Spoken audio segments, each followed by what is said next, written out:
Peace and love, Kendrick. Grand Rising Mother.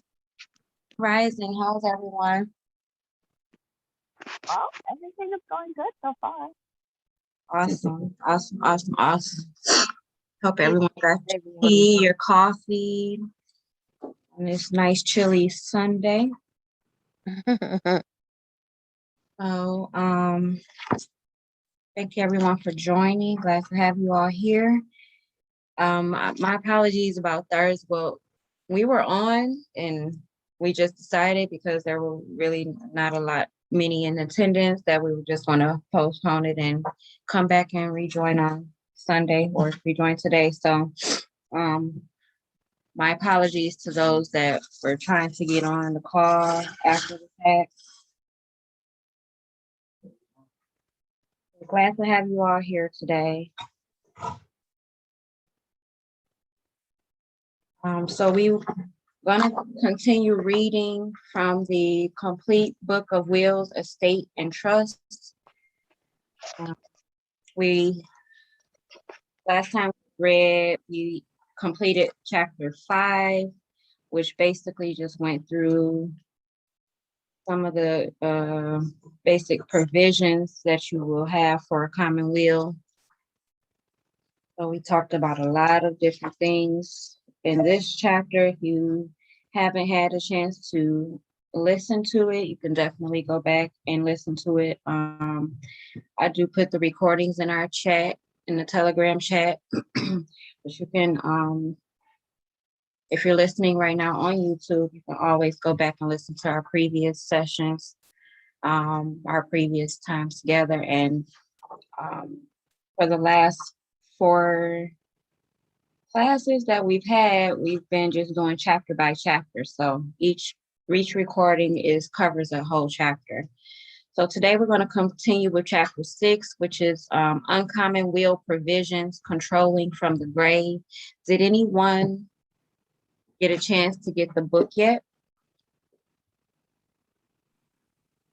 Normally, my books would come on time, Mother, and for some reason, this one book is saying running late. I'm like, that's kind of odd, but okay.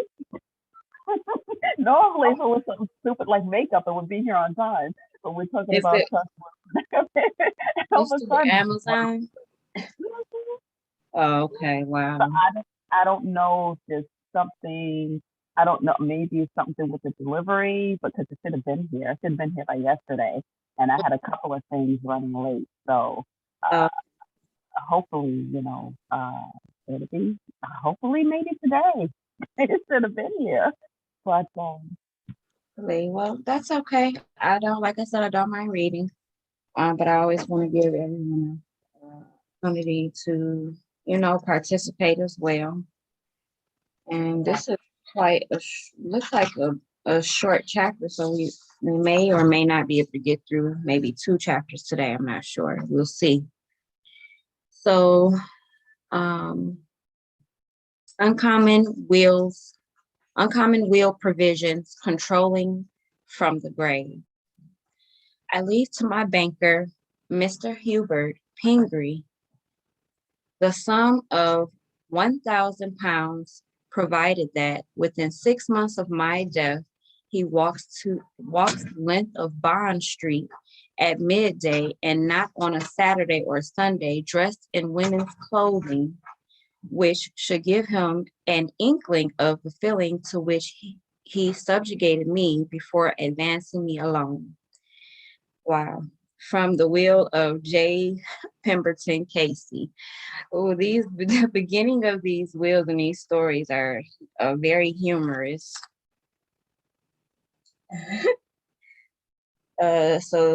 Continuing on, it says, this is what is known as a conditional bequest. In this particular case, the banker, Mr. Pingree,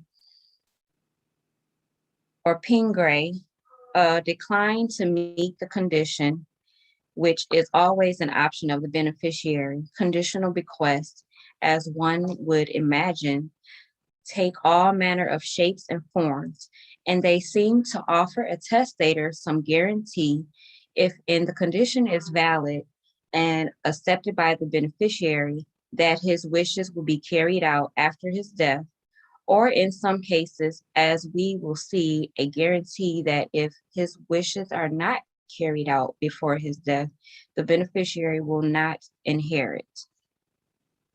The condition attached to the banker's request above may seem somewhat silly or eccentric to some, quite poignant to others. A study of the history of wills reveals that such bequests are limited only by the imagination of the testator, provided they meet the requirements of the law. As the United States Supreme Court said in one case of a conditional bequest, quote, the right of a testator to attach to a gift in his will any lawful terms he sees fit, no matter how whimsical or capricious, is widely, if not universally recognized, end quote. And we will see just how whimsical and capricious a testator can be. I can imagine. The requirements of a conditional bequest. 1, there must be a condition. This requirement may sound obvious, but it is a fact of law that the courts will not impose a condition where there was none, or where it is not made clear that a condition existed. In interpreting the language of wills, there is a presumption in favor of vesting. That means there is a presumption that the bequest should go to the person named with no strings attached, unless the will clearly states otherwise. For example, language such as, quote, I would like it if Gerard were to use this bequest for such and such is not a conditional bequest. Similarly, language similar to I leave my son Alexander $50,000, knowing that he will be generous to his sister Andrea, does not impose upon Alexander the condition that he must provide for Andrea if he wants to keep the $50,000. If a condition is to be imposed on a bequest, therefore it must be clearly stated as a condition, as in the case of the bequest to Mr. Pingree at the outset of this chapter, where it was clear what Pingree had to do before he could receive his £1,000. The condition must be legal and not against public policy. Number 2, if Mike leaves an annual income to his brother Mac, so long as he continues to deal in drugs, or provided he beats his wife once a month, or provided he uses the funds in a movement to overthrow the United States government, such conditions are clearly illegal and would be totally ignored by the court. In such cases where the condition is clearly illegal, or where the condition is unclear, or where it fails to meet any of the other legal requirements, the condition is void and the bequest generally passes directly to the beneficiary free of any condition. Wow. If a condition is not illegal when it takes effect at the time of death, but later becomes illegal, then once again it becomes void. For instance, Mr. Fields owns a liquor store on a popular street in Philadelphia. The store was in the family for generations, and Fields would like it to continue as such. In his will, therefore, Fields states, quote, I leave to my son, W.C., an annual income of $20,000, provided that he continues to operate our family liquor store on 13th Street, Philadelphia. And W.C. does so. A few years later, however, the city zoning board made it illegal to operate a liquor store on 13th Street. In this case, since the condition became illegal, it also became void, and W.C. could continue to get the income even if he had to close the store. Wow. That was sweet. I'm gonna drink some tea, you guys.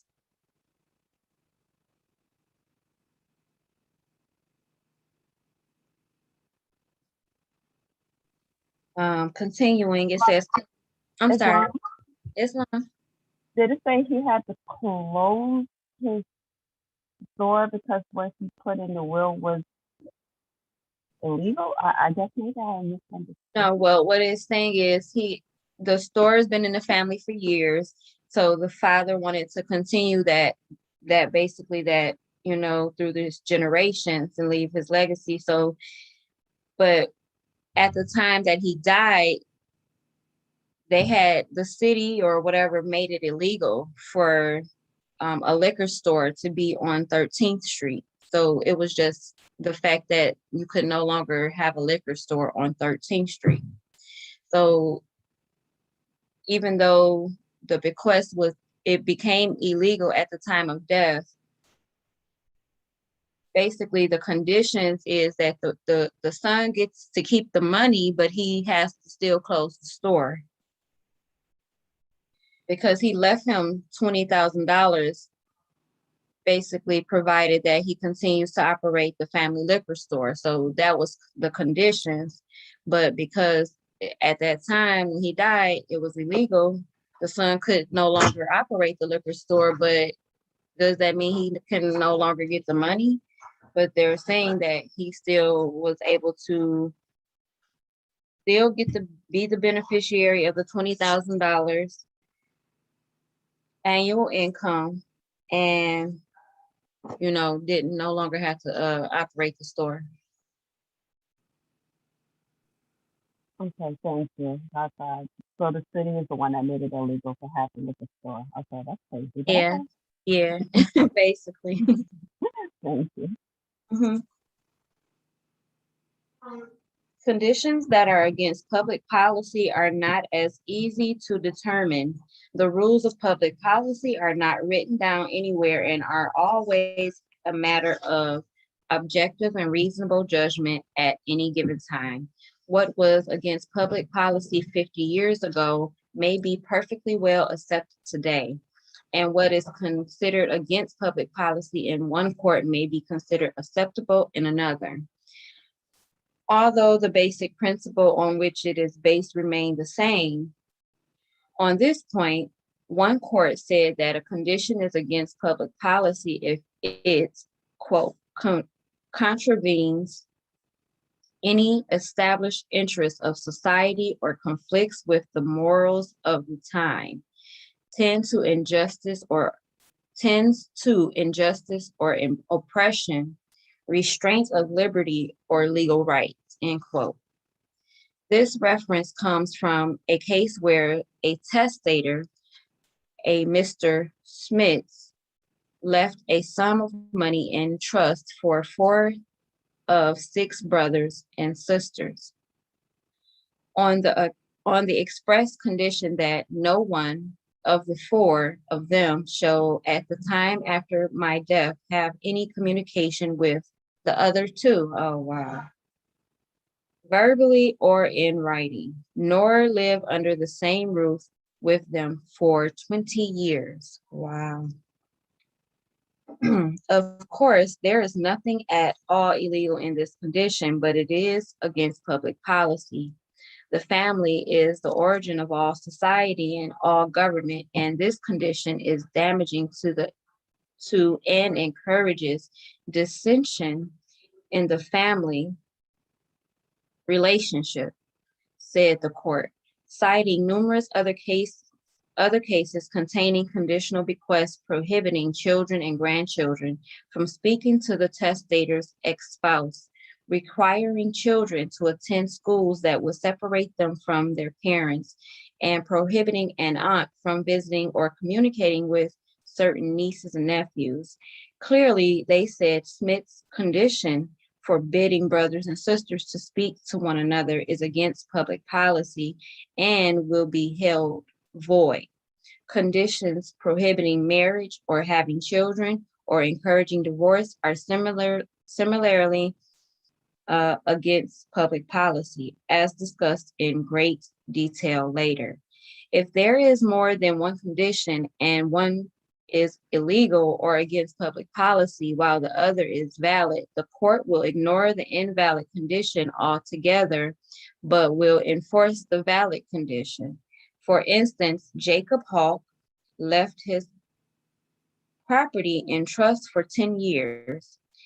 If at the end of that time his son had reformed his intemperate habits and divorced himself from his wife, the son would receive the property. The court held that the condition to obtain a divorce was not enforceable, but the condition to reform was, and the son would have to satisfactorily perform under the latter conditions within a prescribed period before he could inherit the property. Three, the condition must be possible to perform. If the condition stated in the will is or becomes impossible for the beneficiary to perform through no fault of the beneficiary, then the condition becomes void. For instance, Bradford leaves his estate to his son Brad on the condition that he take care and support Bradford's wife for 10 years after Bradford's death. 3 years later, after Bradford's death, his wife dies. Brad is, of course, excused from the condition since it is now impossible to perform. Similarly, Atkinson leaves a parcel of land to Educatum University on the condition that the university construct a dormitory on the land within 3 years of his death. The town rules absolutely that such a building may not be constructed on the land. The university will receive the land free of the condition. Wow. Anyone has something to say? Hey, good morning. I'm sorry. Grand Rising. Sorry. It's Maria. I'm on the West Coast. I'm still awake, so pardon the frog in my throat. But I just wanted to comment on the family policy of the courts. I found that so interesting. I never knew that existed, especially considering how they didn't mind taking the black male out of the home in black families. Right. And the current policy in the schools, the school board policy in terms of what they're doing with these children in the schools. I just thought that was so interesting. Where the parents don't have the rights that they thought they did with their own children. That's all. Yeah, but that's the thing though, because that's the difference of knowing how to operate in the public and the private, because those are public places, and so the government is to protect the public, not necessarily the private, because the private is us. We're actually supposed to be in the private, but we don't know that. So I got you. Yep, that makes sense. yeah.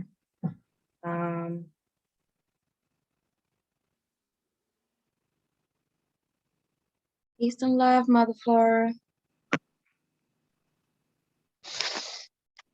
Okay. Continuing on. Number 4, it says the time for performance should be clear. Conditional bequests generally fall into 2 categories: condition precedent, condition precedent, and condition subsequent. The bequest to our banker friend Pingree at the outset of this chapter was a condition precedent, meaning that before Pingree could get his bequest, he must perform the conditions of walking down Bond Street in women's clothes. A condition subsequent is illustrated in the case just discussed, in which Mr. Smits placed funds in a trust for his brother and sisters on the condition that thereafter for 20 years they should not speak to another brother or sister. If they did so within the 20-year period, the benefits they were receiving would stop. Under a condition of subsequent, therefore, the bequest would be given to the beneficiary subject to carrying out the condition. If he did not carry it out, he would have to give the funds back under a condition precedent. Wow. The bequest is not given until the condition is performed. In both cases, the time for performance is critical to the condition. In the banker's case, he had 6 months. In the banker's case, he had 6 months. In the brothers and sisters case, 20 years. The condition would not fail. However, just because no time is specified for performance, in such cases, the court would give the beneficiary a reasonable time to do whatever it is you have requested he to do. If no specific time is stated and the condition appears to last forever, such as $1,000 to Shirley, provided she never changes her name, other practical problems are introduced, since the condition would require either the funds to be held until it was clear the beneficiary had performed, which would be a little ridiculous since it may take a lifetime, or the beneficiary to give back the funds if she violated the condition. But because both of these alternatives are impractical, it is likely that the court would order the conditional bequest be held in trust and the use of the funds offered to the beneficiary for the indefinite time period, subject to a loss of the use if the condition was breached. If the amount of the bequest was small enough so as not to warrant being held in trust, as in the case of the $1,000 bequest, the court could order the bequest paid outright to the beneficiary, since keeping it in trust would only result in additional unnecessary costs to the estate. Wow. Number 5, terms of performance. To be enforceable, the condition must be capable of performance and certain as to the determination of performance. In one case, a wealthy banker left a large chunk of his estate to a nephew on the express condition that he shall never on any occasion read a newspaper, his favorite occupation. What's wrong with this condition? It is certainly not illegal and probably not against public policy, but it is impossible to determine performance. How would anyone be able to tell whether the nephew continued to read newspapers, especially if he washed his hands regularly? Referring again to the case of Mr. Smith, public policy was not the only issue. Even if it was held not to be against public policy for Smith to forbid his brothers and sisters to speak, how could it be monitored and enforced?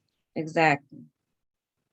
Interestingly, Smith did contemplate this problem and authorized his trust to spend up to 1/2 the estate income to enforce these rules, including the authority to pay any person $100 for furnishing conclusive evidence that the brothers and sisters had spoken. And he also provided that the trustee would be the sole judge of the validity of such evidence. Nevertheless, the court felt that the condition was void on account of its uncertainty of performance. Trust funds would have to be used, probably without effectiveness, to spy on the brothers and sisters, and it would be a continuing waste of the court's time to decide upon someone's appeal, whether in fact they spoke and breached the condition.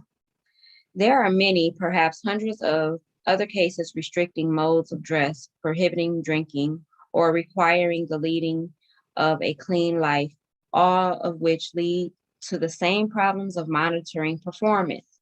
Some clever testators seem to anticipate this and couch their conditions in different, more identifiable terms of performance, such as that of a wealthy Englishman named Sargent, who whose will provided his nephew with a substantial annual income, but only under certain conditions.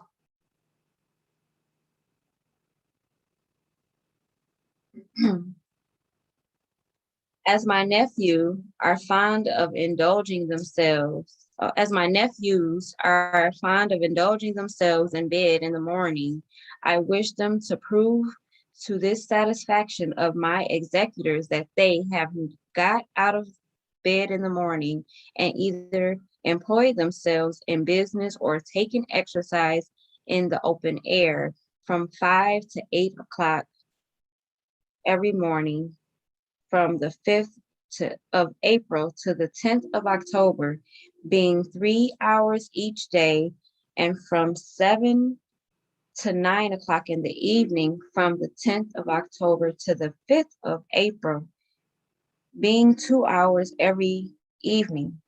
This is to be done for some years.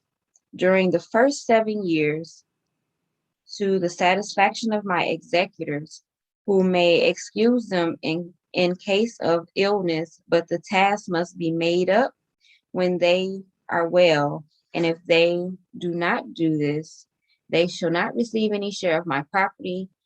Temperance makes the faculties clear, and exercise makes them vigorous. Okay.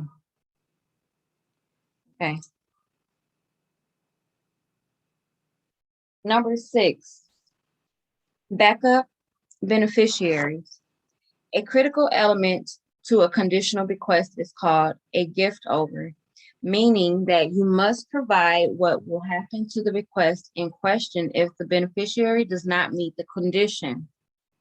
If you do not, the condition may be ignored. In other words, you might say, I leave 1/3 of my estate to my son, hot shots. On the condition that within 1 year of my death, he writes a 5,000-word essay on why he thinks I was a great father. If he fails to do so to this satisfaction of my executor, then the said 1/3 of my estate shall pass to my English teacher, Geraldine Scripter of Quincy, Massachusetts, or to her heirs if she does not survive. Wow. Taking this strategy one step further, you might consider including a provision to the effect that if for some reason a court holds that the conditions you placed on the bequest were invalid and unenforceable, then in that event, the property would pass to your backup beneficiaries. This would be an extremely important provision to include if there is a question that your conditions may be considered against public policy. Having in mind all of these requirements, you can now conjure up your most creative conditional bequests. But to get you started, here are some of the more typical ones. Some varieties of conditional bequests. Number 1, prohibitions against marriage. Perhaps one of the most common conditions you will find is the attempt to restrain or prohibit the future marriage of a beneficiary. Closely aligned with this is the condition that a beneficiary must obtain a divorce to be eligible to receive a bequest. The condition encouraging divorce has been repeatedly struck down by the courts as being clearly against public policy. Conditions prohibiting or discouraging marriage or remarriage, however, are not as absolute. Generally, though, there is at least one exception explained below. Total restraints against marriage are considered against public policy and therefore void. Partial restraints, however, are another matter. A total restraint against marriage would be where, for instance, Cabot leaves half of his estate to his granddaughter, Buffy, provided she never marries. Such a condition would be void and bearing certain other provisions in the will. The bequest would go The bequest will go to Buffy without conditions. Restraints against a marriage, however, are often upheld, perhaps on the basis that this helps the beneficiary avoid making the same mistake twice.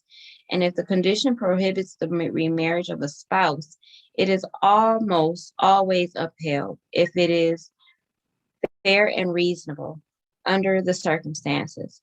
In other words, it is perfectly okay to provide, quote, I leave my estate in trust and the income is to be paid to my husband, Lothario, for his life, provided that if he remarries, then his income is to cease and all remaining funds are then to be given to St. Concita's convent. Partial restraints on marriage are more difficult.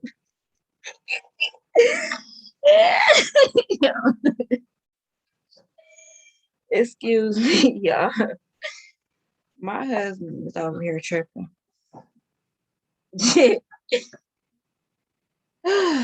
Partial restraints on marriage are more difficult to pin down as being either legal or illegal.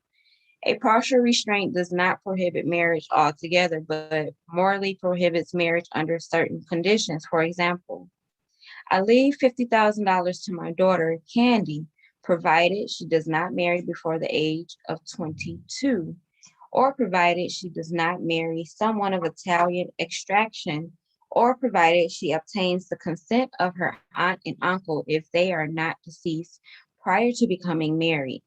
Generally, a partial restraint will be held valid unless it is unreasonable. But what is unreasonable? Presumably, a partial restraint would be unreasonable if, because of its terms, it virtually prohibited marriage under most circumstances, under reasonably foreseeable circumstances, such as when a man was prohibited from marrying any woman under 6'4" or when a person was prohibited from marrying before she reached the age of 50. Wow. This condition virtually prohibits marriage under reasonable circumstances and therefore will be void. Note that the question of reasonableness here does not mean logical, objective, unbiased, or unbigoted. There are many conditions upheld by the courts that are clearly bigoted in the common usage of the word. For instance, it is not unusual for a testator to leave funds to a child or grandchild provided she or he does not marry a person outside the Jewish faith or a Catholic faith or some other religious affliction. Generally, these restrictions are upheld. In one case, with a much more narrow restriction, funds were left to children on the condition that, quote, if either one of my children should marry a person from T.W. Phillips' family, then I only give him or her the sum of $3 to be all that he or she is to receive under my will, end quote. As one might accept, the daughter remarried into the Phillips family. She contested the provision on the grounds that it was an unreasonable restraint against remarriage, but clearly it was not, the court said, given the broad range of permissible restraints under the law. Restraint against marriage into a single family was not unreasonable. She got $3. Dang, that's fucked up. 2, prohibitions against religious afflictions. Although the courts are not totally consistent on this point, bequests that are subject to a condition that the beneficiary adhere to particular religion, renounce it, or study it, or marry or refrain from marrying someone in a particular religion, all have been held to be valid and enforceable. In one case, funds were left to a priest on the condition that he withdrew from the priesthood and from any other order or society associated with Roman Catholic Church. The condition was held to be valid.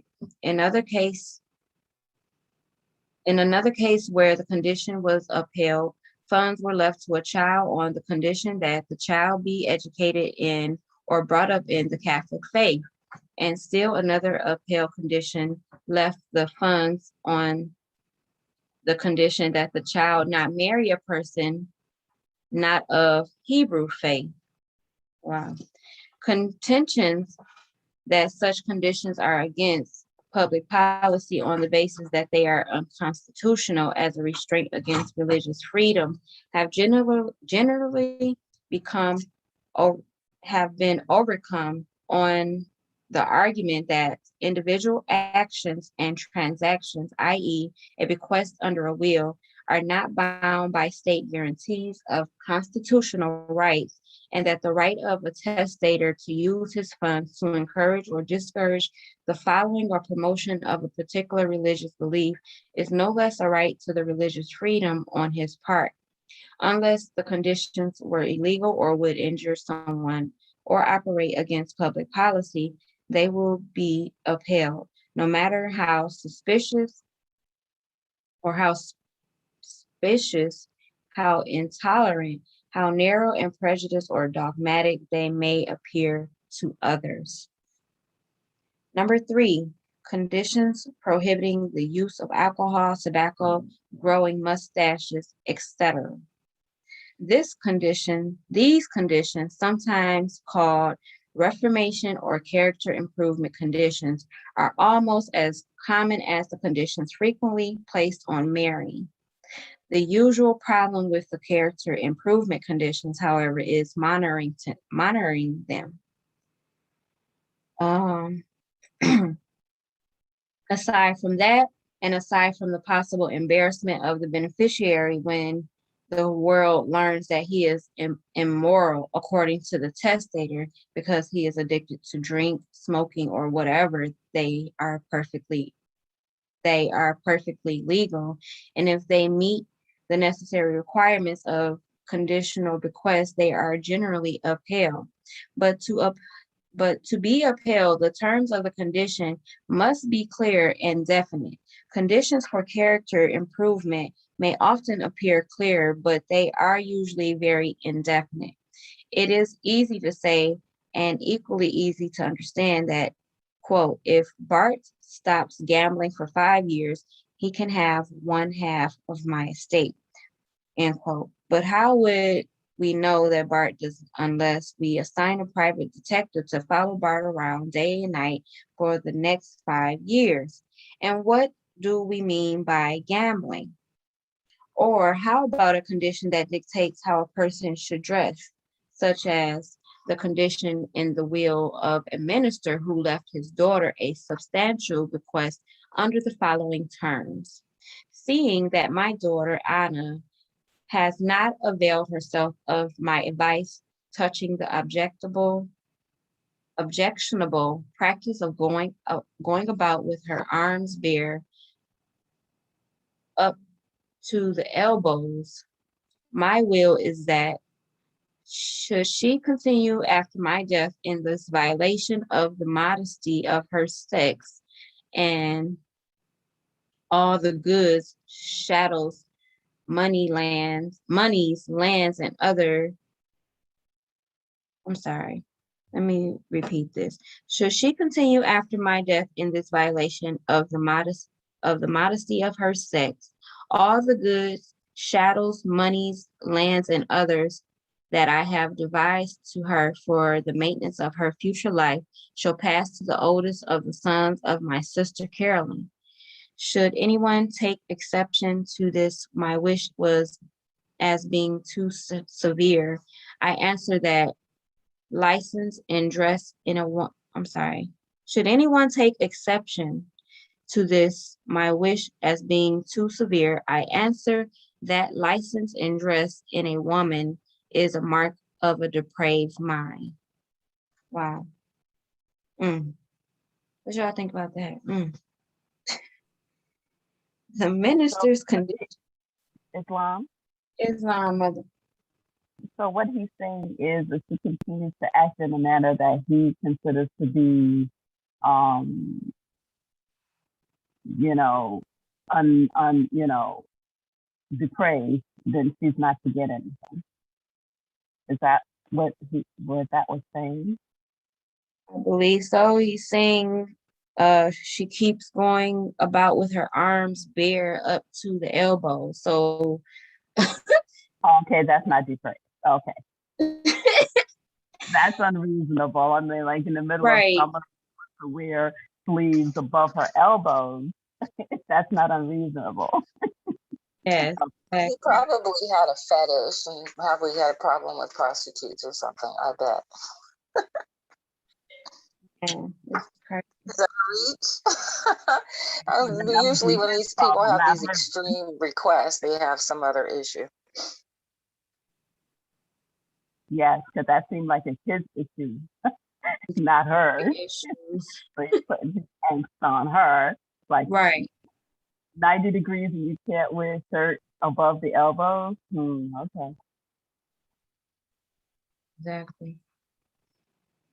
So it says the minister's condition by itself is valid, but once again, there are problems with its definiteness and practicality. Must we follow Anna around for the rest of her life, hoping that at some unsuspecting moment on a hot day, she will roll up her sleeves? Exactly, like, come on, like, let's be logical here. Another, perhaps more serious problem with this bequest and most others like it is who is holding the money. The legal approach is the legal approach to such a bequest would be to give Anna the funds subject to devisement, taking them away if she breached the condition. Meanwhile, she could presumably do with the funds as she pleased. If I were Carolyn's oldest son, the bequest provides that he will take the money if Anna addresses immodestly. I would ask the court to have the money held in trust so that Anna could not give it all away and then roll up her sleeves in defiance of the condition. But for how long? This is another common problem with such bequests. The will says, should she continue after my death? Again, for how long? Since there is no specified time limitation, the answer could be for the rest of Anna's life. Such a vague and indefinite condition would definitely fail.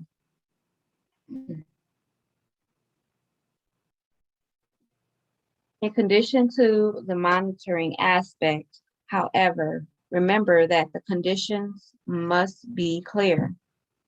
Many conditional bequests have failed because of confusion and uncertainty, such as the case where the testator left his estate to his two grandchildren, provided that they did that which was right. Well, you may know what he meant, and I may know what he meant, but who is to judge? And again, the question of for how long arises. Must they do what is right for just a while after grandpa's death or for the rest of their lives? Should they file some sort of report on what they did, when, and with whom? In this particular case, the condition was disregarded and the grandchildren received the funds outright. So if you want to improve a person's character by encouraging him or her to stop drinking, smoking, gambling, or fraternizing with lawyers, you should think out carefully just what it is you do want. Consider the steps reasonably necessary to monitor the character improvement and spell them out clearly in terms definite enough that it can be determined by someone other than yourself whether your conditions were met. Then you should appoint someone to decide or provide a method of determining whether the condition has been carried out. If the condition is otherwise clear and determinable, but no one has been designated to judge whether or not your condition has been met, the court will appoint someone to do so. Number 4, Other interesting conditions. A valid conditional bequest can be a great persuader, as the beneficiary stands to lose the bequest if he ignores the condition.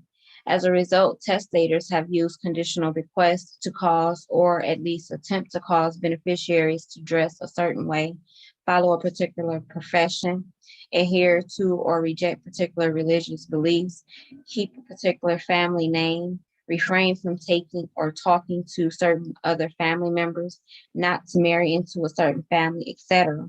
Here is a reasonably typical example of one of those conditions. Perhaps a bit out of the ordinary, but nonetheless worthy of recording. The names were changed just a little to protect the innocent. Ansel Amernecker had a substantial estate, which included an elegant farm and more than enough funds to support it. His wife had died some years before, and he was left with an only son, Gifford, who himself had 2 children. Emmernecker's will left his entire estate in trust for his son, Gifford, provided that if Gifford refused to comply with the terms of his will, the estate would be sold. Gifford would get nothing, and the funds would be held in trust for Gifford's children under the same condition, which was this: family name of Emmernecker, and whenever necessary in the course of his life to write or spell the name of Emmernecker, he shall spell it exactly as it was spelled in the instrument and was spelled by my ancestors. For some reason, Gifford had thoughts of changing his name. Attorneys he consulted told him he could change it to something like Higgins Emmernecker or Gunther Emmernecker. But if Gifford wanted to keep his father's bequest, he had to keep the surname Emmernecker. And he even had to spell it that way, which is spelled Emmernecker.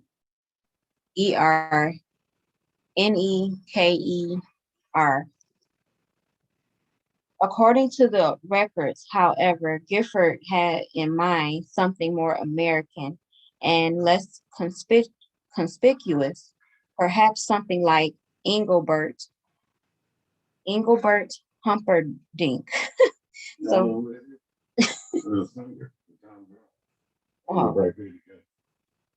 so Gifford asked his attorneys to take legal action to see if there was a way they could break the condition.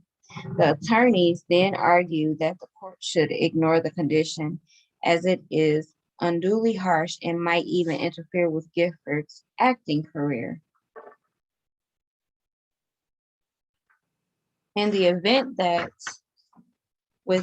without thinking, Gifford made some innocent mistake like signing an autograph as the gift, or in Ecker or the Necker, he could lose the entire bequest. Furthermore, it was not clear how the trustees could monitor the use of the name, and Gifford's attorneys argued that if a condition is vague and uncertain, the law will not require it to be carried out.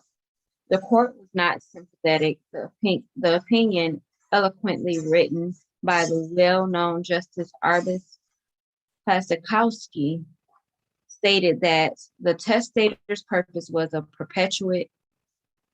perpetuate the ancestral spelling of the surname he proudly bore, and in furtherance of that end, he required his beneficiaries carry on the use of spelling of the name if they wish to receive the annual income from the trust. Emernecker's conditions was held to be valid and enforceable, and Giff kept his name. Number 5, bequests to cats, dogs, and chickens. Oh, Lord. At first glance, it would appear that discussion of a bequest to a cat, a dog, or some other animal does not belong in the category of a conditional bequest. Upon further examination, however, you will see that a conditional bequest is the only way to carry out such a gift.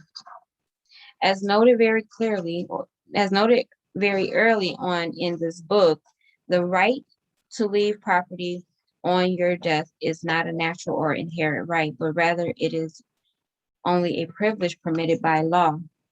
And therefore, compliance with the law is, in this regard, is essential if you want your property to pass according to your wishes. One facet of the law regarding the right of passing property on death deals with identity of the beneficiary. Generally speaking, a beneficiary must be a person or a legal entity capable of appearing in court and accepting the bequest. That is, you cannot leave your money to a bridge or a flagpole. In this content, you can readily see that a cat, a dog, or a bird falls into the same category. And the more you think about it, the more you can see that this rule makes sense. After all, you couldn't very well expect a dog to have a bank account or a credit card or own real estate, or an old chicken to be placed in a nursing home or make a will leaving it property to the rooster down the road. Unfortunately, this does not stop people from leaving their estates to a favorite pet. When this happens, however, the bequest is usually disregarded and the estate passes to the next person designated, or if there is none, to the deceased residuary estate as explained in chapter 5. For instance, say that old Mrs. Osborne leaves $50,000 to her two favorite chickens, Pick and Peck. All the rest of her estate is left to her nephew, Sylvester. In this case, Sylvester will get the entire estate, and Pick and Peck won't get so much as a grain of wheat. More and more such testators being aware of this problem and perhaps having the common sense to seek advice are beginning to realize that there is a way to provide for their pets without leaving them any funds directly. That is through a conditional bequest. Old Mrs. Osborne could have provided for Pick and Peck by stating in her will, quote, I leave $50,000 to my farmhand, Purdue, on the condition that he takes care of my chickens, Pick and Peck, for the remaining of their lives, end quote.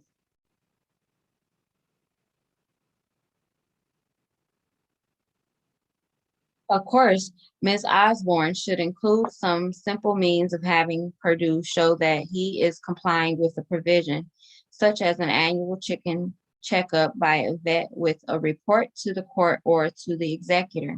Otherwise, there is always the temptation that Purdue would put the chickens on the wrong side of the gravy and on the wrong side of the gravy with no one the wiser, and Purdue $50,000 richer. Exactly. Even with all the reporting, however, it may be that depending upon how the court decided to treat the conditional bequest, Purdue would be given the funds subject to carrying out the condition. If this happened, he would be more or less free to use the money as he wished, subject to an order to return what was left if he mistreated the chickens. To be certain, it would be best if Mrs. Osborne had the funds placed in a trust for a period of years. Otherwise, Purdue could conceivably spend the money and then disregard the bequest. If a testator contemplated leaving a large sum for the benefit of an animal, perhaps the best way would be to leave the sum to a charity whose function it was to provide for such animals, on the condition that the charity assumed the care of the testator's animal after his death. You could even take this one step further and provide for the creation of such a charity on your death if you have enough money. A case in point is that of Jonathan Jackson of Columbus, Ohio, whose will left the sum to be used for the construction and maintenance of an elaborate home for cats, his own cats included. Jackson's will contained detailed plans of a cat house that would include dormitories, uh, con- conversation areas, exercise grounds, an auditorium where the cats could listen to accordion music, and of course, rat holes for their daily sport.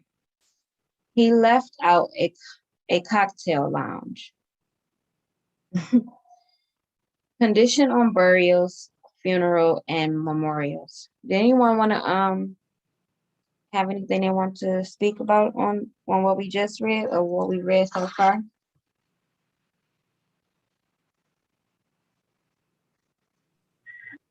Islam. I was just laughing about the one about the tickets. I'm like, okay, that the ticket's gonna be in somebody's fire. Exactly. They're gonna side and gravy. Yeah. Yeah. I was just remembering the woman, I forgot what her name was. She lived in New York for a long time, and she wasn't a Vanderbilt, I forgot, but she left everything to her Sharpay, like everything, like didn't leave her kids nothing. Everything she left to her dog, and Wow. I think she had like 3 kids. Yeah, Wow. she had like 3 kids, and she didn't leave them anything. She left everything to her dog. Wow. And I was like, Took wow. care of the dog. Oh, the dog had a diamond studded collar. It had like gold plated water and, bowls. And oh my God, things that this dog had. I was like, oh dear God, Did the I'll children take care of it. did Like, the I'll take children care of it. contest did the children contest the will? Did they Right. contest? I think that her children did. Her children did. Because her Yeah. whole thing was her children, she was saying, well, her children, didn't bother about helping her out and taking care of her. But the children was like, okay, but she was nuts and made it impossible for us to even be around her because of some of the unusual and strange things she used to say and do. Mm. She used to hold money over their heads to the Mhm. point where they're like, okay, we're not doing this. You know what? For our own sanity, we got to stay away from you because you want sort of a 6-pack. So then she got mad and she's like, well, if you don't do what I need you to do, then I'm going to leave everything to the dog. And that's what happened. So when she died, she left everything to the dog. But the kids, uh, um, contested it. I don't know, like I didn't know what the result was, but yeah, the kids contested it, especially when it came out, like some of the things she used to do and say, and how she was like really cruel, and used to lord the money over their head, like I'm not Yeah. going to give you anything then, So yeah, they contested it. Wow. I have a quick question, please. Wow. For those of you that changed your nationality, how did you handle that with your family in terms of wills? What do you mean? Like, for instance, if added an L or a Bay to the end of your name, or even if you completely changed it, say, for instance, you're not even in contact on a regular basis with a family member that might have left your, slave name or whatever your original name was. Mhm. Could you be in a position where if they left you something, but you have an L or Bay or whatever on your name, that the court would say, oh, that's not their original name, they changed it, so they Well, wouldn't be entitled. after you nationalize, you still should be capturing the straw man and basically copywriting your name, getting control of your straw man, becoming the holder in due course. So it's don't stop at the nationality part. You have to continue on with, you know, getting control of actually fully coming into the private, because even though you still nationalized and you're operating under your nationality name, that Mm-hmm. that your estate is still out there for you to claim. Okay.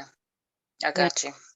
I got you. I have that book, Correcting Your Status, I have to dig into, but okay, thank you. I appreciate that. you're welcome.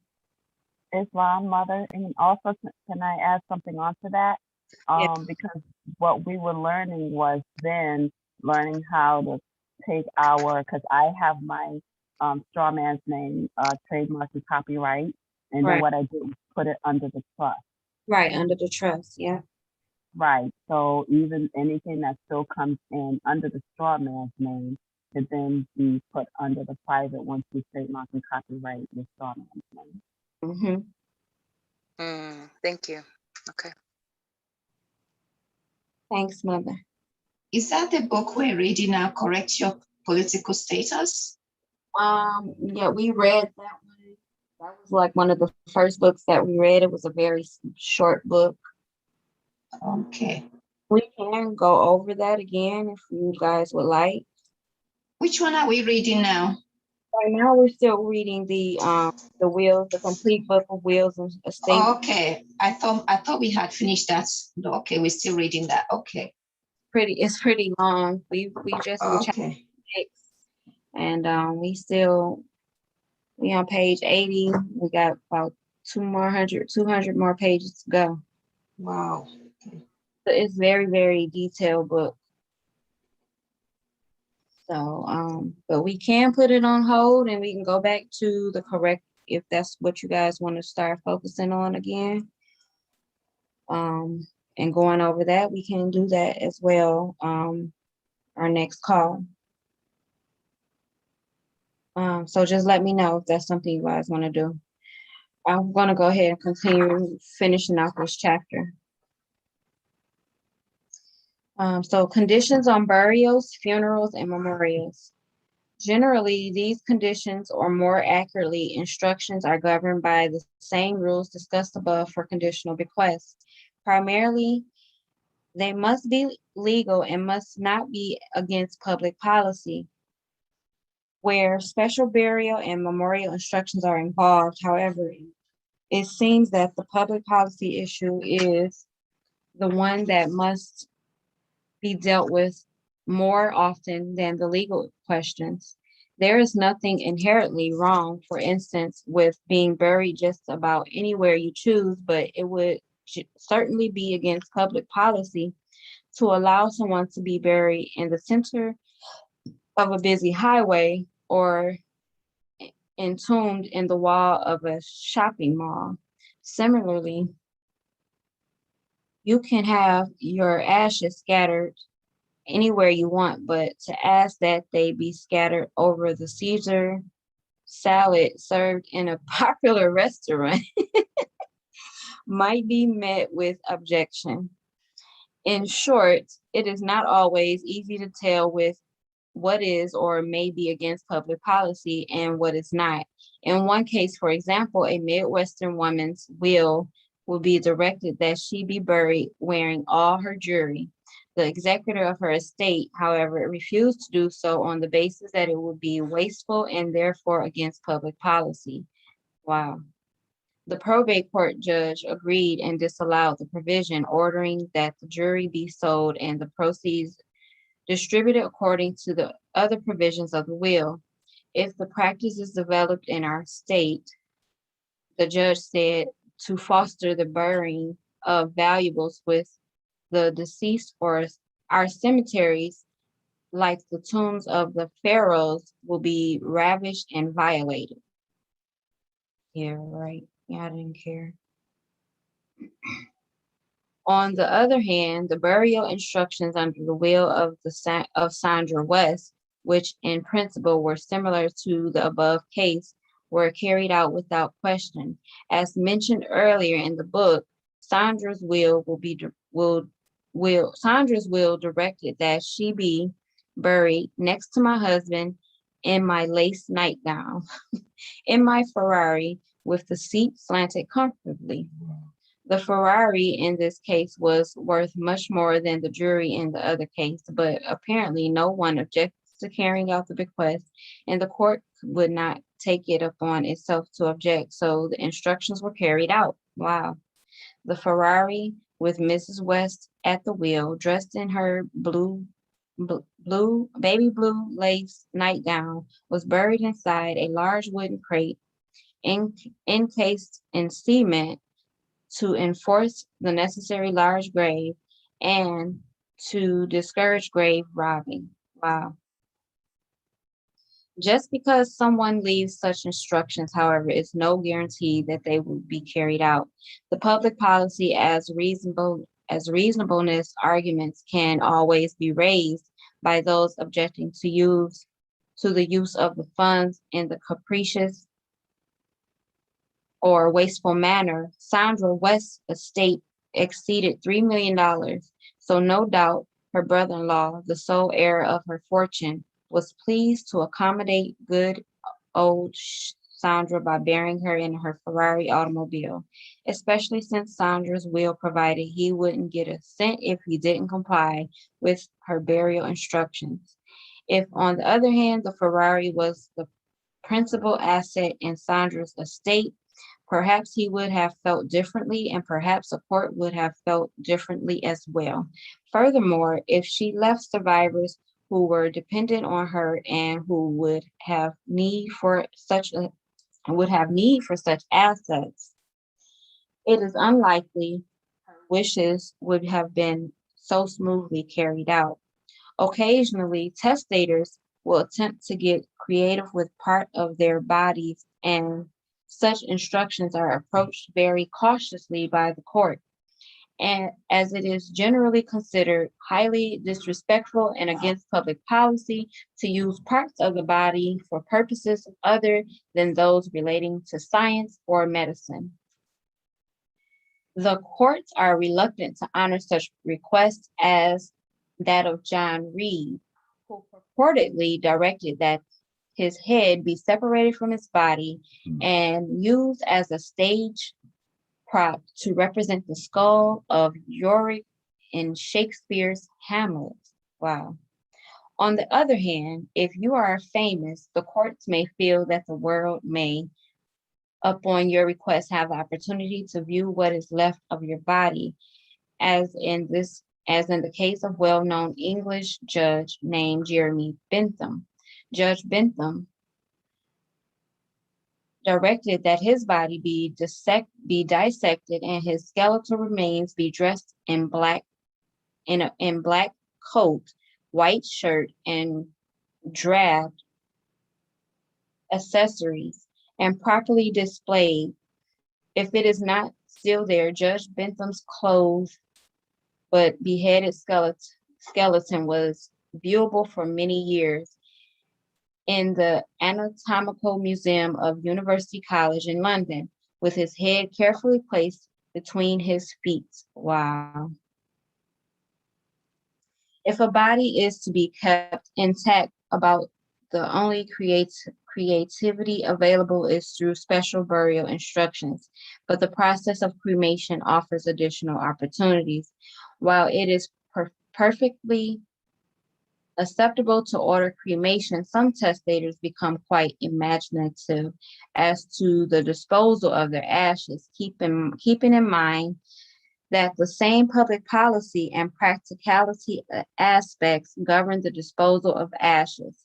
But even where the request seems quite reasonable, there could be factors that prohibit its accomplishment. For instance, think about the practicality of the poetic instructions to scatter my ashes over the 7 seas. To do this, one would have to engage a person to travel to each of the appropriate parts of the world and employ a ship or a plane from which the ashes would be scattered over the seas. I actually had a client who wanted his ashes shot off into outer space. When I explained the cost of renting space on a rocket ship and the regulation regarding the placing of objects into orbit, he discovered it was likely to cost more than the amount of his entire estate.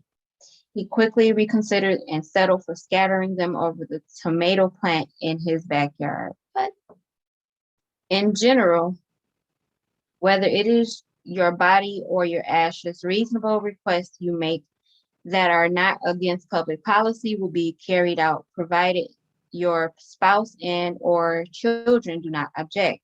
Believe it or not, you do not have an absolute property right in your body or ashes after your death.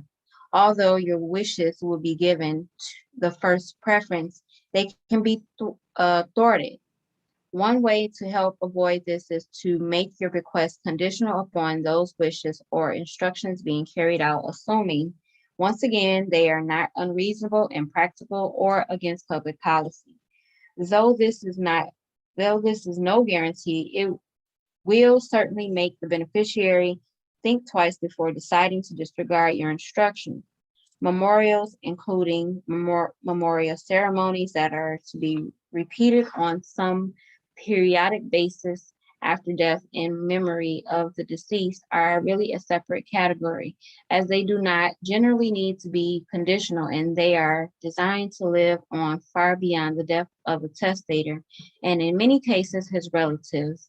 The two most common memorials, for instance, are the graveyard type, which include monuments and mausoleums, and those that are charitable in nature, such as scholarships or medical or scientific research grants, or artistic endeavors, graveyard monuments, etc. Fairly straightforward and usually involve a one-time expense shortly after death to erect the monument. If the expense is not outrageous in proportion to the estate, the instructions will usually be carried out. Charitable memorials are relatively easy to set up under a will and most can go on forever in the name of the testator. For example, say that Friswold leaves $100,000 to Boston University to establish a scholarship in his name. Usually the terms are that the school will use only the income from the $100,000, meaning that the $100,000 will remain intact virtually forever each year, producing a scholarship grant in the Friswold name. Then there are memorials that are not charitable, and the law provides that these cannot go on forever, although they can nevertheless continue for many years after the testator's death.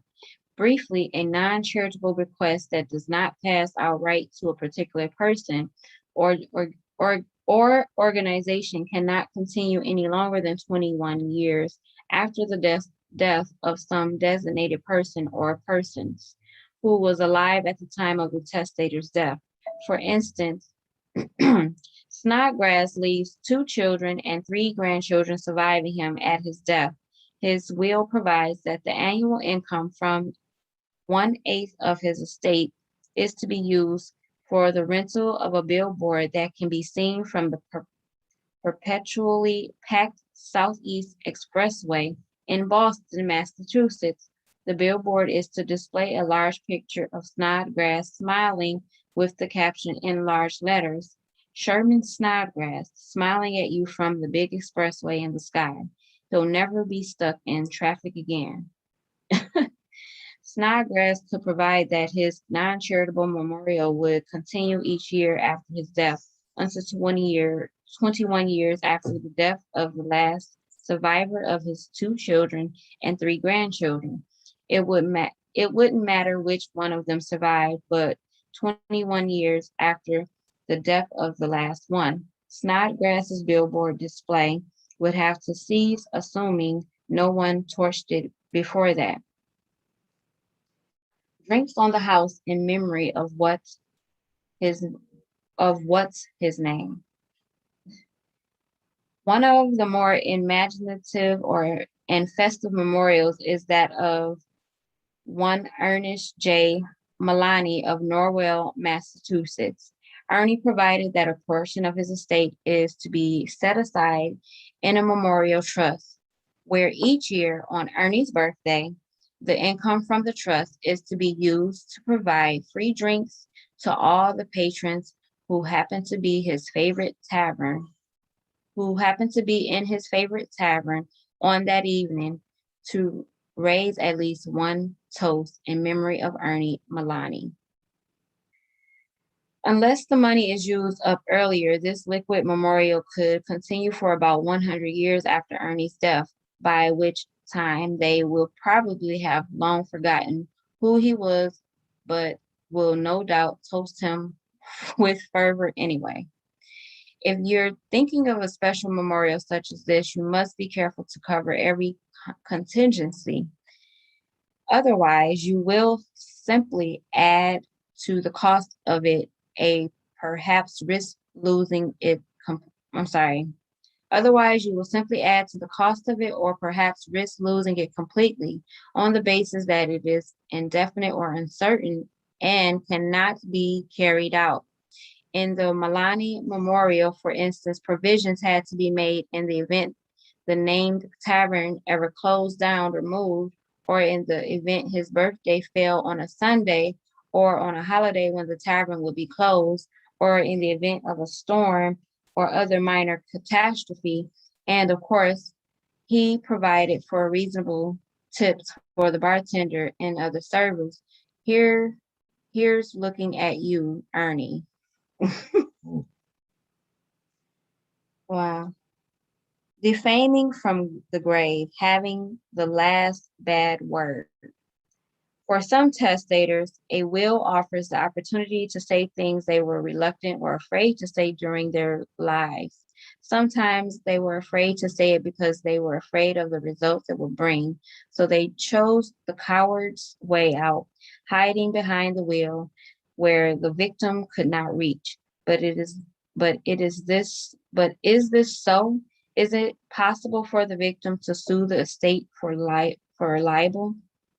Research into the question of defaming from the grave discloses a great number of angry, sarcastic, and slanderous statements left by testators who children or those who in the eyes of the testator pretended to be children, and of course towards in-laws. Here are just a few. For my tyrannical wife, who did not give me any peace during the last 24 years since I am married to her, I leave her $1 for which to buy a rope and hang herself. Damn. There was not a married man yet more miserable yet. From the will of Daniel Ross. Damn.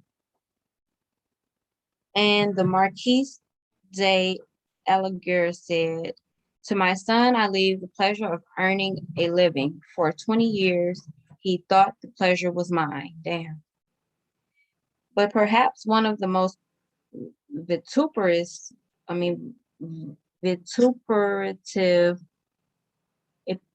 epitaphs of all was that of a harried husband who left to my wife, Anna Walters Preston, 1/3 of my estate. It is my earnest desire and everlasting wish that the above named adulteress and fiend in human form,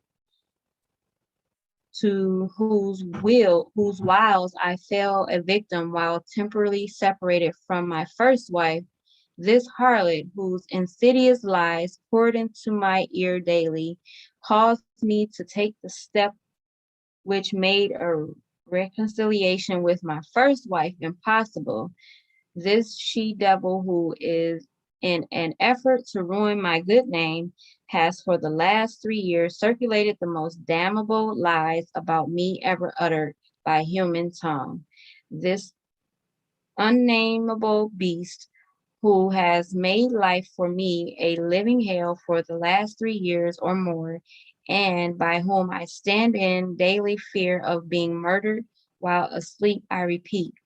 It is my everlasting wish that this woman, who I am compelled by law to call my wife, shall not receive 1 cent more of my very modest estate than she is entitled to under the laws of the state of Pennsylvania.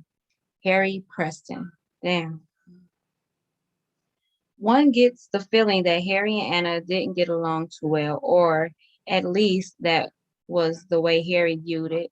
So he really let her have it in his will. There is no evidence, however, that Harry ever spoke that way to Anna until his death. We'll never know. What we do know, though, is that in certain cases, such language can give rise to a lawsuit against the estate for libel. Even though the bulk of such suit or are unsuccessful, and it can cost the estate thousands of dollars just to defend against such a suit without considering the cost of any settlement. Furthermore, chances are you won't even get the satisfaction of having your nasty words become public, since the modern trend is simply to delete the slanderous expression from the will so that the public sees the will without the damaging language. For example, if your will says, I leave to my no good, worthless failure of a daughter, Floozy, the sum of $1,000 provided she stops sleeping with every bum she meets, the court is likely to delete what are called the non-dispositive parts, so that as far as the public is concerned, your will reads, I leave to my daughter Floozy the sum of $1,000. If for some reason you feel absolutely compelled to have a few nasty last words, then instead of putting them in your will, you can consider writing a personal letter to the one you so dislike. It will probably have a more lasting effect. That concludes this chapter, you guys. Chapter 6 of the complete book of wills, estates, and trusts. Let me read these comments. Exactly. He's not saying what his part was. Exactly. He married the beast as he called it, right. Exactly, mother. Narcissist amok. Mother said, damn. Yeah, this shit is crazy, y'all. And I'm thinking he married this person that he called. Right. Like, dude, you Right. married Nobody him. put a gun to your head. Exactly. Nobody put a gun to your head. Nobody told you to leave your first wife. And go Right. with and I ain't trying to be funny, but she probably looked good and did whatever. And he looked at the looks first. You're like, oh, I'm gonna go for that, and then found out she was a demon in disguise. I'm like, well, then your first wife left you because you decided to date a demon, and now you want her to hang herself. I'm like, come on, dude. Nobody makes anybody marry anybody. You did that because you wanted. Exactly. And I'm thinking, oh Lord, yeah. And then he had the nerve to say he was scared for his life. Well, yeah. And if he feared that, he probably let some of that venom seep out. So she's probably like, what you say? What did you say to me? Yeah, you gotta keep one eye open. Right. Come on, he feared for his life. Well, he didn't tell his part of it, huh? He didn't tell what he did. Exactly. Right. Like all this venom, I'm like, okay, dude, what'd you do? What was your part in all of this? Because it don't look like you innocent. I was like, oh Lord, good night. And it sounded like he ain't had that much money anyway, so right. So it's like crazy stuff, but this is how people be thinking. These people are crazy. Oh my God. Okay. Good grips, and just this book will really help you think of everything you need to put in your will for real, because they pulling out all the stops, pulling out all the scenarios that could be. And it makes you wonder about the mind frame of some of these people. Like, yeah. Like, are you exactly. Are you mentally ill? Are you psychopathic or right? schizophrenic or like what's going on with you? Well, I'll tell you what my stepdad did in his will. He said that we should, all the children should meet once a year to have a meeting. Mhm. And I think he said they should have that meeting in his village where he comes from. Mhm. And the thing is, the children don't even go to that place. They don't go even while he was alive. So why would you not want them to go to that place While every you're year? alive. Right. Yeah, while you're dead. They weren't going, they weren't going while you were alive, you know? Right. Right. Yeah, that's Just crazy. doesn't make sense. Yeah. Because I for guess that's just people, the torture that's like holding money over people's head. That's the torture that they want people to go through in order to get what they call left for them. It's almost like something I'm going through. Really not about it. yeah, it's still like, blackmail from beyond the grave. Well, if you don't do this, then you don't get it. If you don't do this, then you don't get it. And, exactly, if you guys never, Well, when he was alive, why would he want you to do that from the grave? Like, exactly. Well, his money was stuck in the bank because nobody bothered. Because before he died, I think he canceled the will with the intention of redoing it when he gets well, but he never did get well. He died. So that will was not, there was no, he died intestate. So, and yeah, nobody even had, not even one person got anything. So, because we nobody even knew, we had to, had to find out where his accounts were. So I remember when he was still alive and he said, oh, we'll find out that he didn't have any money. That we all think that he has a lot of money, that he doesn't have money. That we'll find out when he died. Well, it was so funny. So funny. Wow. Yeah. You know, I you know, it's this word that's been on my mind a lot. I've been reading a lot of the Psalms and Proverbs or whatever. So this word been on my heart a lot is a contrived heart.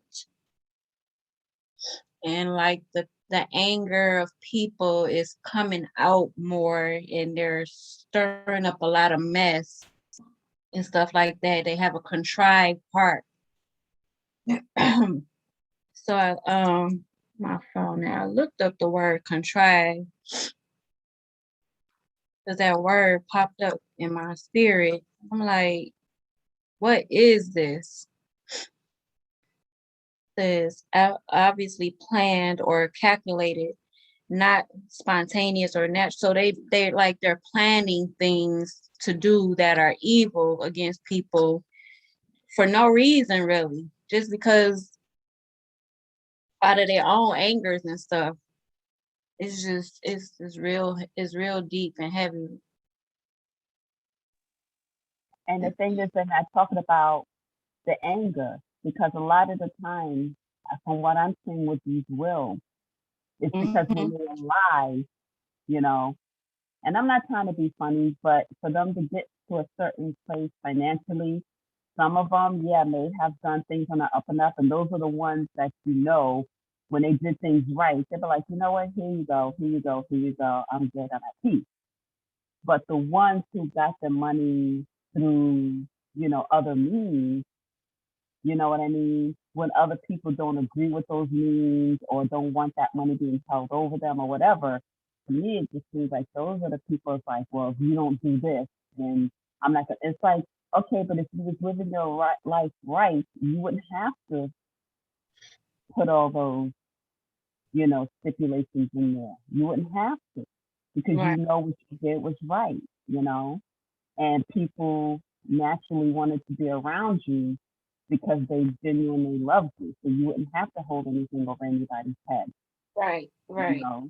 So it's like, so now you're angry at the end of the day because you didn't do things right. People know you didn't do things right. And now you're mad at these people because they didn't, do what you wanted them to do. Now it's like, okay. So people are just sitting there basically waiting for your little selfish behind to die. And then No, now you're mad. This has a lot to do with like why we still going through what we going through now, because we can't come together. It's so much competition with one another, jealousy, just a whole lot of stuff is, like I said, being exposed. That contrived heart thing is being exposed in the people. Like I'm seeing so many different things. I was it's just crazy. Like I stopped watching YouTube videos for a minute and just really starting to focus, and other things been coming to me to do, like to get familiar, like go over the Psalms as a devotion and stuff like that. I'm learning this new prayer called the Anabacoic, which is a Hebrew Kabbalistic prayer. It's a divine prayer. I know that prayer. You do, Mother? Yes, I do. I got, it's when I was following Dr. Gibson, he was the one that taught us Anabakol.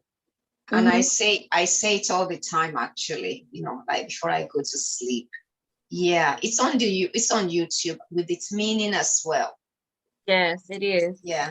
Yes, I'm studying that and practice, trying to learn it, memorize it.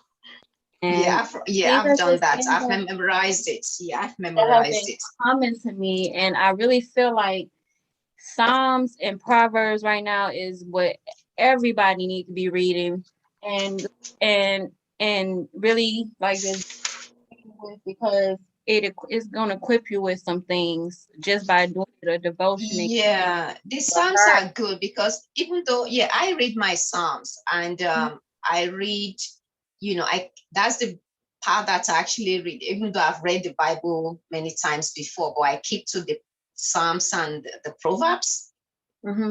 Yeah, I even have a book of prayers, the powerful Psalms. I have a book on how to use it to get answer to, yes, this is what I've been using. So let me see.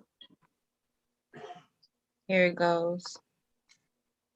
Yeah, I love the Psalms. I love the Psalms. This is a book I've been going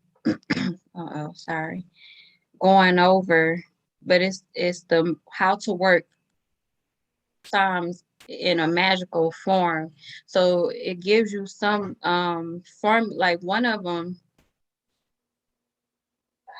in my book, the Psalms, like I want to do this, I'm going to do it. Actually, let me go to it. I have to find, I think it's Psalms 116.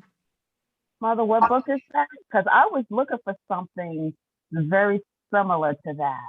I can send you this one. I have a couple of different ones, but I've just been going over this one recently. And this is called How to Work Psalms Magic Gift. So it just says here, a magical textbook of Psalms has a very long and rich history. The book has been used for a greater variety of culture and magical traditions and any other magical text. Some witches now know the book of Psalms as the spell book of the Bible. So it's a book of spells. Yeah. The tradition I present here is given as I learned it. To my knowledge, there may have been no books written specifically that address this particular tradition of magic. A common belief in our tradition is that many, if not all, the Psalms predate the Bible. It holds that Psalms were derived from the much older prayer, spells, and incantations, possibly from Chaldea or Egypt, which we all know is Egypt is here. In the Psalmic magical tradition, the Psalm is seen as a self-contained book. It is claimed that older versions of Psalms were appropriated, co-opted, and incorporated by ancient Hebrews, rewritten to reflect the characters within their own religious tradition. The Psalmic magical tradition teaches that within each verse of every psalm, there are mystical and magical powers that act like seeds. When worked diligently, these seeds can grow and produce fruits and magically address any problems or condition, solve any problem, and assist in obtaining any righteous desire of the heart. This tradition stresses the difference between using the Psalms magically versus religiously. The first way, the religious way, would be to pray and supplicate to a deity, usually one that is viewed as being separate and distinct from the person who is praying. The Psalms are thus used as a part of religious devotion to the deity believed in by the person praying in order that they might be granted some favor and mercy. A magical use of a psalm means to view the Psalms as a spell. The Lord of the Psalms is seen as the Godhead. This is the pre-gender life force of the entire universe. It has no opposite. It is the source of all power and is not bound by any religious dogma or creed or practice. This force is not viewed as being separate from the practitioner. Rather, the practitioner views themselves as an extension of this power. They view this power as omnipotent as their creator. It says, rather than concerning ourselves too much with the unknown history and origins of the Psalms, we look into the teachings of the magical tradition as a context for the workings. I can email this to you guys, but I wanted to read one of the hold on one second, I gotta find it because I done made a whole notebook of this of the Psalms, and just basically this is what I go through in the morning before sunrise. Well, the Psalms are very powerful because Yeah. I learned also when I got the book that I have. I can't remember the title of it, but it's a book of Psalms that you can use for whatever you're going through. Mhm. There was one that you could use. I think it was if you are going through difficulties and nothing is happening for you, Mhm. and you're supposed to light a candle and take this certain bath. I have a book of complete baths as well that will Okay. transform your life. Like Mhm. if say if say you don't have money, you've never been able to create some money, it tells you the kind of bath to have and to say certain, to do the bath, and then you light a candle and then you throw some sugar or sulfur into it to burn, and you do that for like 3 or 4 7 days. And I tell you, after that, everything just changes. Wow. Just changes for you. Yeah, everything changes. Same thing with reading the Psalm 91. Mhm. You take your bath and then you say the Psalm like 7 times. Mhm. And that is for protection, that if anything, yeah, for Yeah, protection. And it says Or here if, the yeah, holy name of this psalm, Psalms 91, the holy name of this psalm is El, which means strong God. After speaking this psalm and preceding one over a person tormented by an evil spirit, or Mhm. or one afflicted by an incurable disease, in the name of El Shaddai, then pray humbly. Let it be thy holy pleasure, O my God, to take from ensign of Ar the evil spirit by which he is tormented for the sake of thy great, mighty, and holy name, El Shaddai. Wilt thou presently send him health and let him be perfectly restored?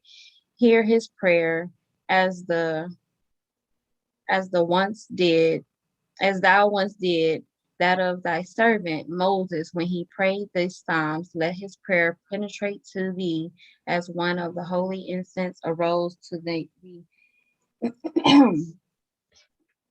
But this is the one I wanted to point out. I'm going to do this soon. It's Psalms 119, the verses 9 through 16. It says, a man may obtain a good memory, an open heart, desires to learn, and an extended intelligence. Whoever desires to attain this must begin as follows. It says, remove from a hard-boiled egg the shell, deftly and cleanly, so that the so that the inside shall remain uninjured, and pray over it the above 8 verses, as well as the 4th verse of Deuteronomy 33 and verses of Joshua 1. Oh, and 8 verses of Joshua 1, and also the holy name of the angels, Shasniel, Scruniel, and Mupiel. The translations of these 3 names of the 3 angels names it is necessary to know, because they must not be pronounced, but since it will be of interest to the reader. So it's just basically telling what the names mean and stuff like that. But I'm going to do this, and then it gives you a prayer that you have to pray so you have to fast. When you do this, you have to fast during the day once you pray over this egg, and at the end of the day you have to eat the egg at the end of your fast. And this is supposed to it says it all must be done on a Thursday evening after fasting for the entire day, and then the egg must be inserted whole into the mouth, and when it is eaten, the first verses of the chapter must be repeated 3 times in succession. So I said, I'm going to do that one. There's a lot of stuff, out there. I have books where, oh my gosh, that has all the names of the angels and how to invoke their names, for different powers and all of that. Yes. It's interesting. I was Very. reading something similar, and they were saying how all the angels, well, there's like 12 of them actually, and all of their names except for Metatron end in L. Yeah, and even how to summon them to your presence. There is one where you can summon them to your presence and they will appear. But I have not gotten to that point yet. I said, I don't think so. I'm not ready for that yet. Well, mine is Metatron, so I can't, so I'm like, this is the only one that's not ending in the L, only because, he was Enoch, and the one that Enoch, then when he ascended, became Metatron. So yeah, Metatron. Yeah, that's and his numbers is 1111, which is my birthday. So I'm like, okay. So he's the one, and when I was talking to Noble, he was like, yeah, and they're both scribes. And the first scribe was Thoth, the Atlantean from the Emerald Tablet.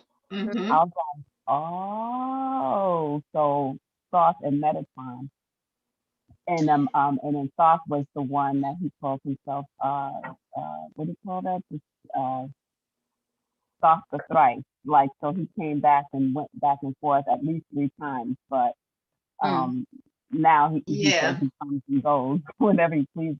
Well, apparently, Dr. Michelle Gibson, that was the Thoth is the one that appears to him, teaches him a lot of things, and he puts them into books. And when he writes those books, he uses his name as the writer.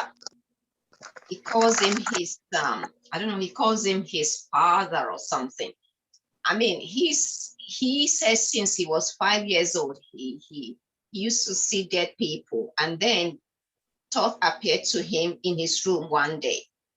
And he's been his teacher. All the things that he brings is Thoth that brought them to him. And yeah, if you go to his website, tybro.com, he has a lot of tools that people can use for that. Some of them are not cheap. So, but there are some that are reasonable. Michelle Gibson is his site is tybro.com, tybro.com, tybro. Yeah, he teaches spiritual spiritual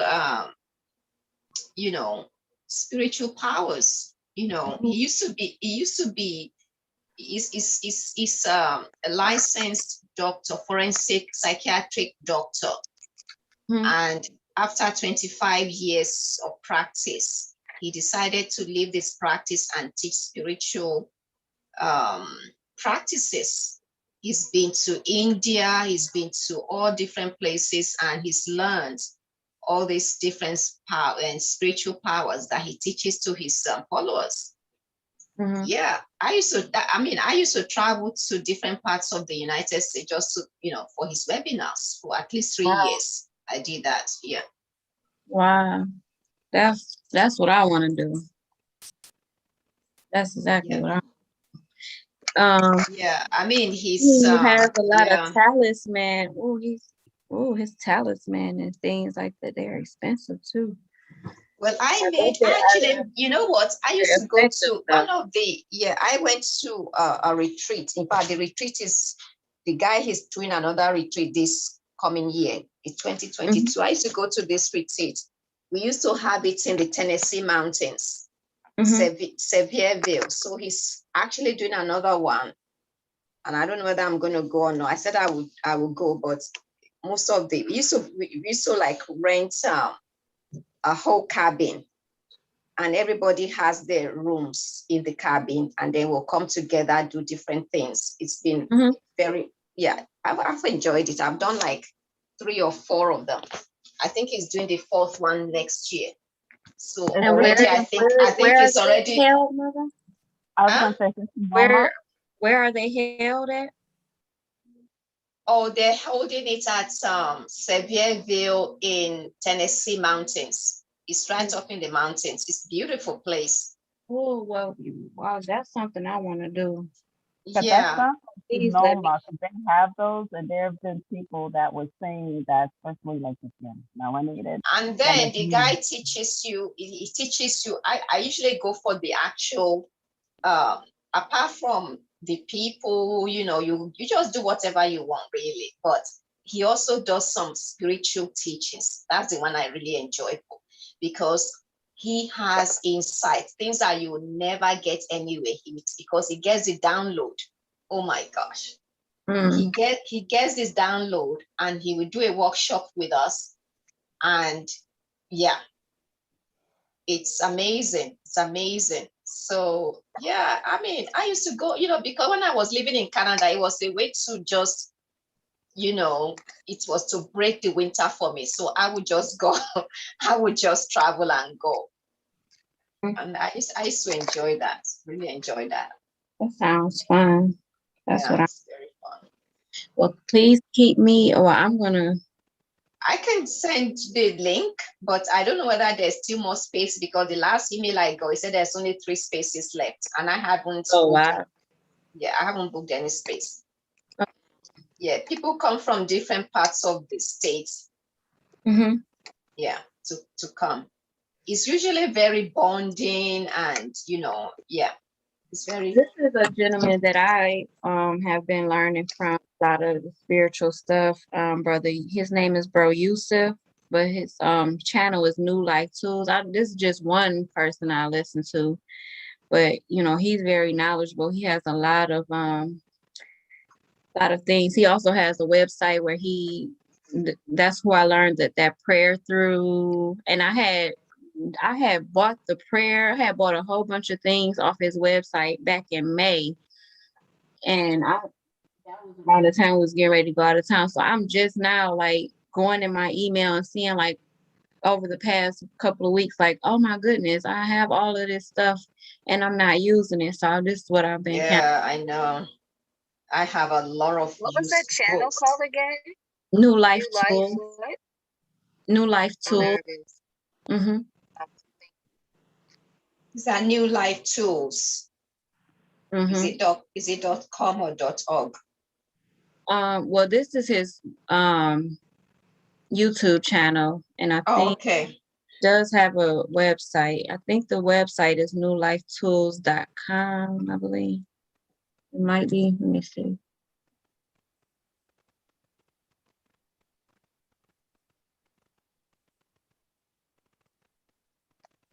I have to go back and read Proverbs and Psalms as an adult. I learned things in vacation Bible school and didn't understand anything. But a lot of a lot of Christians have a problem with stones and crystals, and understand, hearing what you guys are saying about the That's because Psalms and they're Proverbs. detached. That's because they're detached from nature for whatever reason. I And they understand. tell you about stones and crystals too. If you read it in the Bible, it Yes, tells you yes. about Yeah. stones and crystals. So why do they want to leave those out? To me, it's like it's doing a disservice because you're not really telling your people everything. They're not Right. everything, and then it's like they want to gloss it over. And the reason why I love the book of Psalms is that when David was talking about Psalms, he was on a run from Saul. So those were things that he was Ah. saying he didn't understand Mhm. at the time. Well, I guess maybe he did because he knew that anything that he said was going to be, he put it out into the air. So he knew that whatever he said was going to be brought to life because he put it out there. Because God says your words don't return back to me void. So David knew that. So when he did the book of Psalms, he was on the run from King Saul because King Saul was looking to kill him, you know. And so he Mhm. was under an increased amount of stress. So when he was saying Psalms, he was meaning it. He was like, Yeah, listen, because no it weapon formed was against me shall prosper. prosper. Yeah. And while he was saying that, he knew there were enemies at his gate. He even said that there are enemies at my gate that's looking to, take my life. He knew that.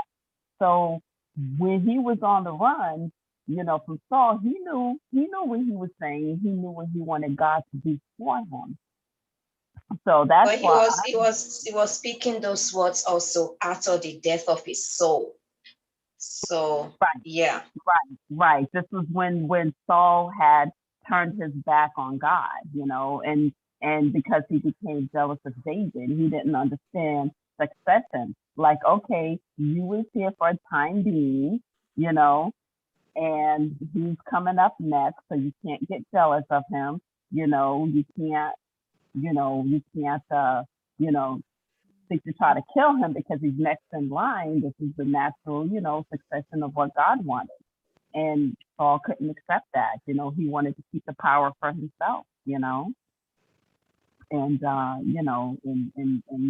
not to say David was perfect because he had his things too, but he always knew that if he spoke something into existence, which is Hmm. what the book of Psalms is, he You knew have he to could. understand also that what was it I'm going to say? You have to understand also that oh my gosh, he's gone now. What I was going to say. The fact that when you are speaking these words, like they say words are powerful, okay? When you speak the words out, it goes out there, and whatever you put out there is what comes back to you. And when you are saying your heart is also, the state of your heart is also important at the time when you are speaking those words. Yes, yes. Yeah, the Has to state be of your heart. vibrating. Yeah, Has to be vibrating high. You can't be like yeah. fear or Your intentions, you feeling have to keep down. them And yeah, With and a consistent. one high thing, one vibrational thing state. I learned even as a Christian is repetition works. Yes. Like if I need to hear, if I want to get results, Mm-hmm. all I do is I will set my heart onto exactly what I want done. I write it down. Mm-hmm. And if I do my fasting, I'm saying the prayers over and over and over. And it it never misses. Those things will come to pass. Yeah. I find that repetition of what you want brings results. Yeah. True. It does bring results. Yeah, repetition of what Well, if you and want that's what I was something, trying yeah, to tell with people, like on this whole virus thing. If you start saying, though I walk through the valley of the shadow of death, I will fear no evil, for thou art with me, thy rod and thy staff, they comfort me. Look at how Right. easy that comes off the tongue, because yeah, that's something that you need to be saying all the time. Right. And realize, yeah, this is a valley, but there is a light at the end of that tunnel. Through the valley of the shadow. It didn't say you was going to stay in that valley. You have to go through it to get to the other yeah. side. And the other thing that I find that is good is when you are saying the prayers, put you there. Instead of saying you or something, you put your own name in it. Yeah. Yeah, that's what I do. I put myself in it so that I'm saying it to myself. Okay. Yeah. Guys, quick question. What version of the Bible is best? Well, I've been reading from the King James version. Yeah, that's the one I have. But there is one they call African Study Bible, which I'm planning to get. It's kind of like, I think that's the one I saw it when I got Anthony Browder's book stated that Bible, and I've seen it somewhere else as well. There's a group that I'm part of, they recommend to get that one, the African Study Bible. Okay, thank you. Yeah. And then what chapter is the wording about the crystals in? In the Bible?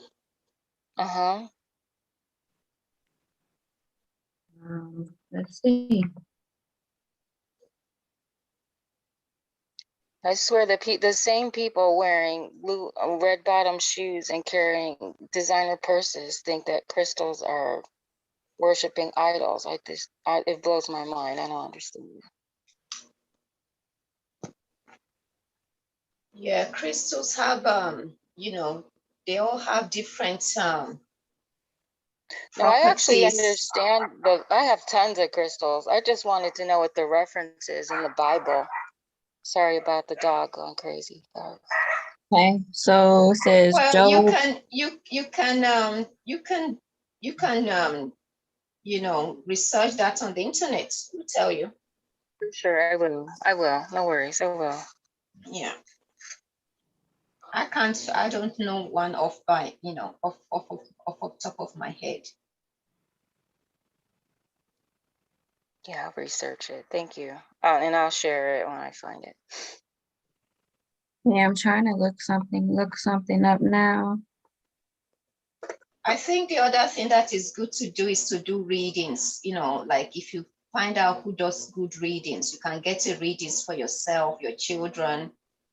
And it's just like I did a reading with Khadija. Khadija is Brother Panic's wife. Okay. Okay. Yeah, I heard. She did I did a gateway reading with her, and I did an Akashic. Very powerful. Okay. Very powerful. But she's very busy, so you might not get a date quickly. You might have to be on a waiting list. I was on her waiting list for almost a year. Wow. Yeah, but she got to me in the end. Yeah, she got to me, and then when she recommended Akashic reading for me, which was based on my questions, she gave me a quick appointment. She said to just let her know once I've done what I needed to do with the first one, because at the time when I had the reading, I was very stressed, and the readings came up with exactly that. She said, you know what, the rest, the energy you have left is just like it's almost even gone. And I knew that. I knew that. So she said to me, for the rest of the year, you just need to just do relax. And she gave me some, baths to do. And she recommended a couple of books, which I got, I still, up till today, I still go through those,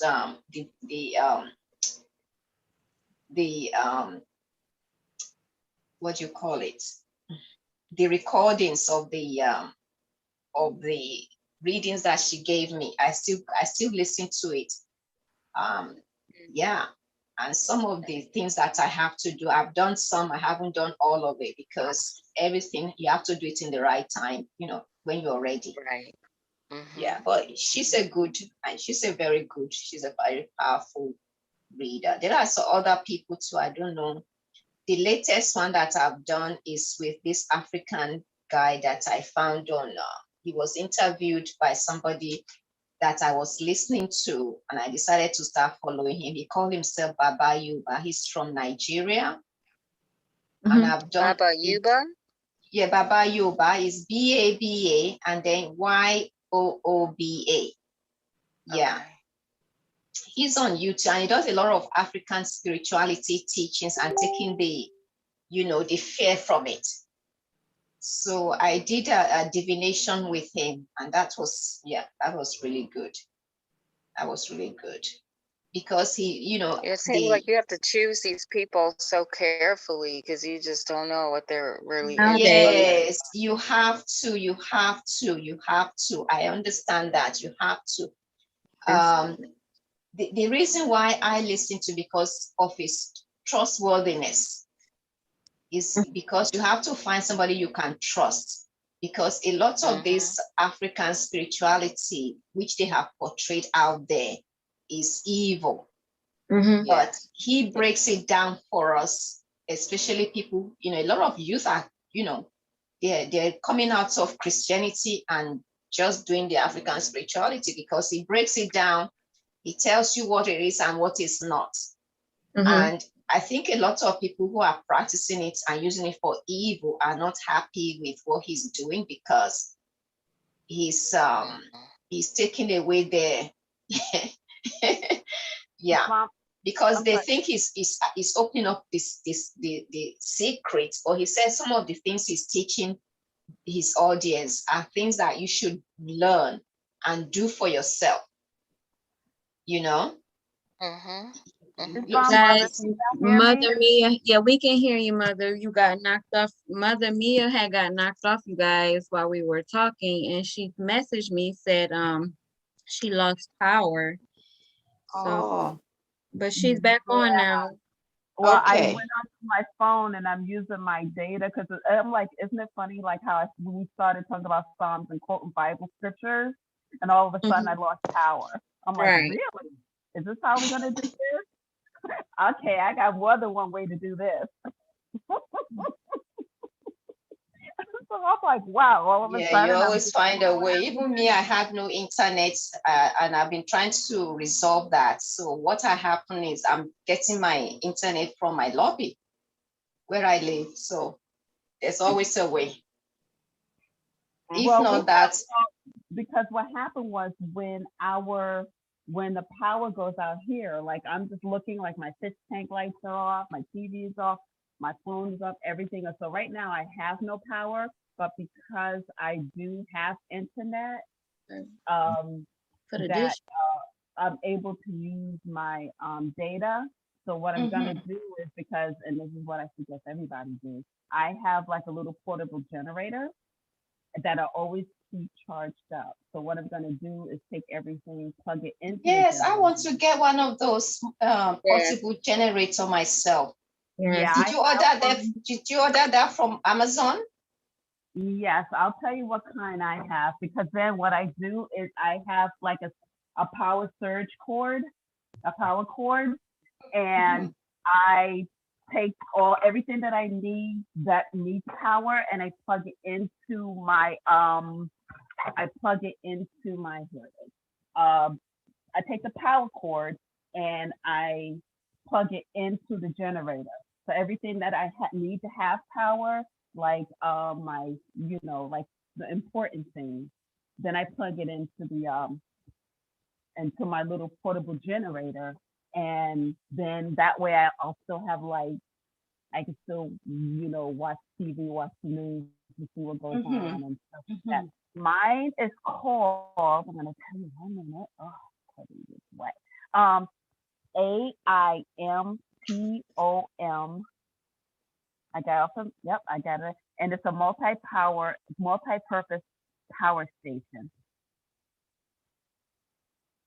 So the multi-purpose power station. And it can also be charged up by solar panels. It has a 42,000 mAh battery. So you can, plug stuff into it. And the one that I got is because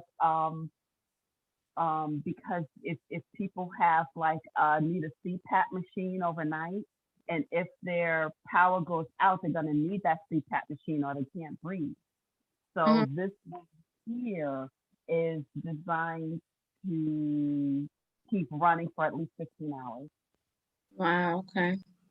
Yeah, there was one I found on YouTube. The guy does survival, videos, and there was one he recommended to buy. That was the one I was going to buy, and that one comes with, you can get a solar panel with it, and that will Mhm. pick up all your fridge, your lights, your Mhm. TV, and you can cook Mhm. if you don't. Yeah. Mhm. So So did if you you say this got one is like called AIMTOM? AIM, like it's an AIM, Mhm. TOM, it's Tom, but you can get some with solar panels. Um, so some of them do come with solar panels. Okay. Um, so I do have a solar panel as well. And definitely in the summertime, I keep that charged because in the wintertime, where the sun is not as bright, sometimes I'll take it out to my car and I'll leave it in the window so it can get charged. But Window, yeah, okay. yeah, or like where even though I live like in an apartment building, we have like a really nice grassy area. So I'll just go and take it out there and once it gets full sun, it doesn't take that long to charge. So as long as you keep it charged up. And so if your power goes out, you can use the power, you can use the power bank. It's a little portable, Mhm. and it's not big. It's like literally, it's like maybe I would say 2-3 pounds. It's a. Let me see if I can share my Okay. screen so I can Well, show you guys. solar panel would be good for where I am because the sun is in abundance. So Wow. Mm, okay, yeah. yeah, I don't know if I can share Mm. it. Get me jealous, mother. Yeah, because I reckon, down here, when things start happening in the West, it doesn't affect them as it does in the West because of the way they live here already. And like Not your on. lighting works most of the time. They have everything, that works. It's just that there is no materialism like we have in the West. And that's what I like about it. Like My you get your needs met, but it's not like you won't find stores that are just plenty or like having a mall. There's no malls, but you I'm sorry, get your I can't. It won't allow me to share my screen, but if you see it, it's like it's not very big at all. It's probably the size of, I would say, like a little half-gallon watering can. It's Mm. not that big at all. I Um, just gave you, if you want to share, just put the oh, allow. let me see if I can share. You cannot start screen sharing while the other participant is sharing. Oh, I'll stop. Okay, I've stopped. okay, let's see. Um, let's see. So do I put screen share and then what do I do? I put, it's giving me camera. Let me see if I can, sorry, sorry. I'm trying to flip this around.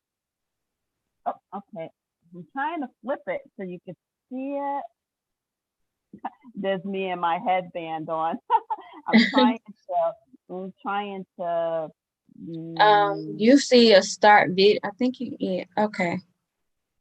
trying to see where, You see. okay, I'm trying to get my head out the way. Oh, I'm trying to scratch that. Uh-oh. oh, I think we lost. she's dropped off. She's dropped off. Yeah. But there's those generators are definitely will come. Okay, she's back. Yeah, I remember when I was living in my house, I've been wanting to get that generator for years. But Mm-hmm. now, we're closer to what they've been talking about. So it's better to just have it and know that if anything happens, you have something, you can turn on, stand by. Yeah. It's better You to know, I be have a ready and little not be baby ready. one too. I have a little baby generator, but does it, I mean, I know it's good for my computer and my phone, but what about a refrigerator or a blender or something like that? Like, Well, what's the minimum watts you should have? mine is like not allowing me to be in a You can check that out. Those who know will tell you. I think anything above 1,000 will be able to carry your fridge and your stove and all of that, I think. Yeah, Like, I receive yeah. 1,000. But check it Yeah, with because those who. your refrigerator doesn't use up as much electricity as people think that it does. So yes, Mm, you can, especially like with most refrigerators now are Energy Star efficient. So they don't use up as much as you would think that they do. But but most refrigerators, like the last time we had no power for like almost a day and a half. As long as you keep the door, you don't open it up too much, your food will stay cold inside the refrigerator as long as you don't just keep opening it up and closing yeah, it. that's true. That is Yeah. true. Your refrigerator, because when we didn't have power for almost a day and a half, almost 2 days, as long as you only went into it for what you needed, it will stay cool. And then I also have like a stand-up freezer. So if worse come to worse, and it's a little tiny stand-up freezer too. If worse come to worse, you can put this stuff inside the freezer to keep stuff really cold there. Right. And then like up here, because in New York where I am, it's getting kind of cooler. Like worse come to worse, you can get like a, what do you call that? A bin, like stuff to store stuff, and you can store your milk, your eggs, bread, or whatever, and put it outside. Absolutely. Yeah, I've done that in Canada in the winter. I just put it outside my deck because the deck was full of snow anyway. No, And right. they were good, even colder than the fridge. Right. Yeah. But you gotta be careful because sometimes it'll freeze if you leave it out there too long. Right. Yes, Freeze, true. Yes, yes. Yeah, you have to be careful. Yeah. But yeah, and then on the inside, what I do is, like I have a like a little heater, and my son has a little heater in his room. But the heater is really good because the heater will heat up like 1,000 square feet, so it'll heat up your whole apartment.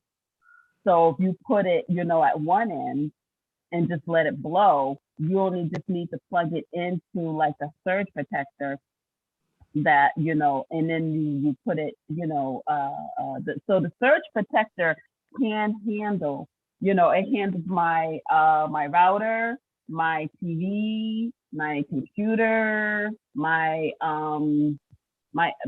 everything else in my living room. So as long as you got a good surge protector, you just unplug the surge protector, put it into the power bank, and it'll run. It'll run. It'll run for like 15 hours. And I didn't pay that much for it either, but that little thing works. It works. Well, we bought those what I was showing you guys, those huge generator, solar panel generators. Right. Three huge panels that you put on outside. You can put them on your roof or outside. But they do take a charge, so we have them fully charged as well. And we ready to, but ours, it was a bit pricey because I think for 2 generators with the 3 panels, it was like almost $2,000. Yeah. Yeah, those are the big ones. Yeah. Those Yeah, I big remember ones. my parents, when they were in Nigeria, they had a generator that they put outside. And when the light goes out, they just turn it on in the evening. Yeah. They put it on in the evening. Nearly everybody has generators over there because the light is not reliable. But I understand we're moving to free electricity. That soon we're going to be able to get free energy. Yes. I'm excited about that. I'm excited about that too. We Yeah. shouldn't. Also have like, what do you call those there's solar light bulbs.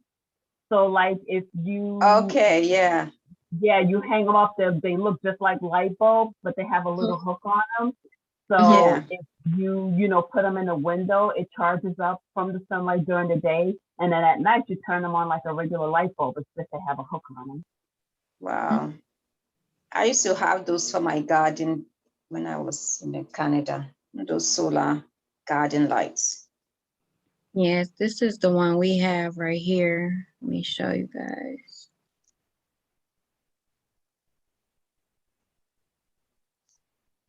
We have this one, but we have two of the boxes and 3 panels.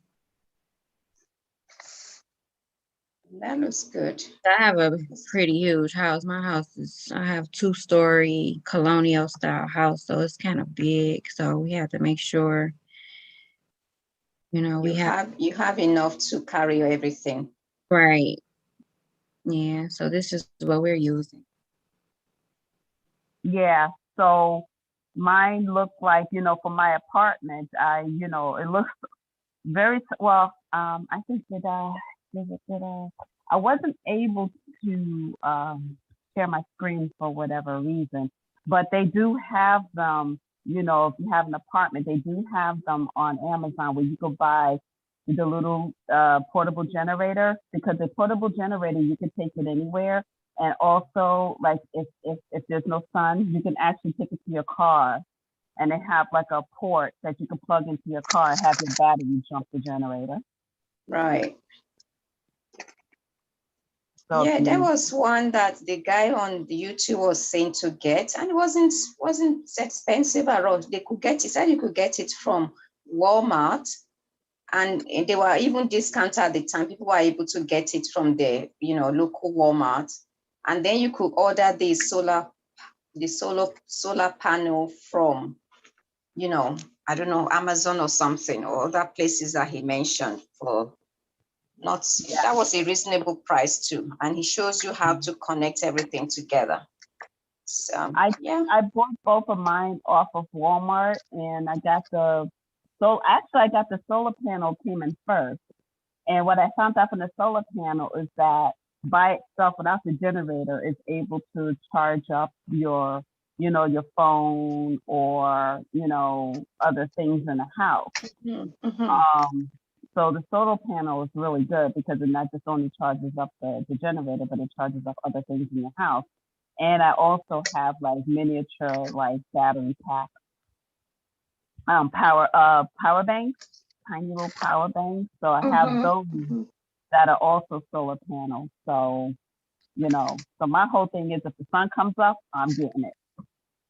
That's right. Yeah. So, yeah, but I think it's good for everybody to have. Well, we should also be thinking of creating a place for us to move to as a nation.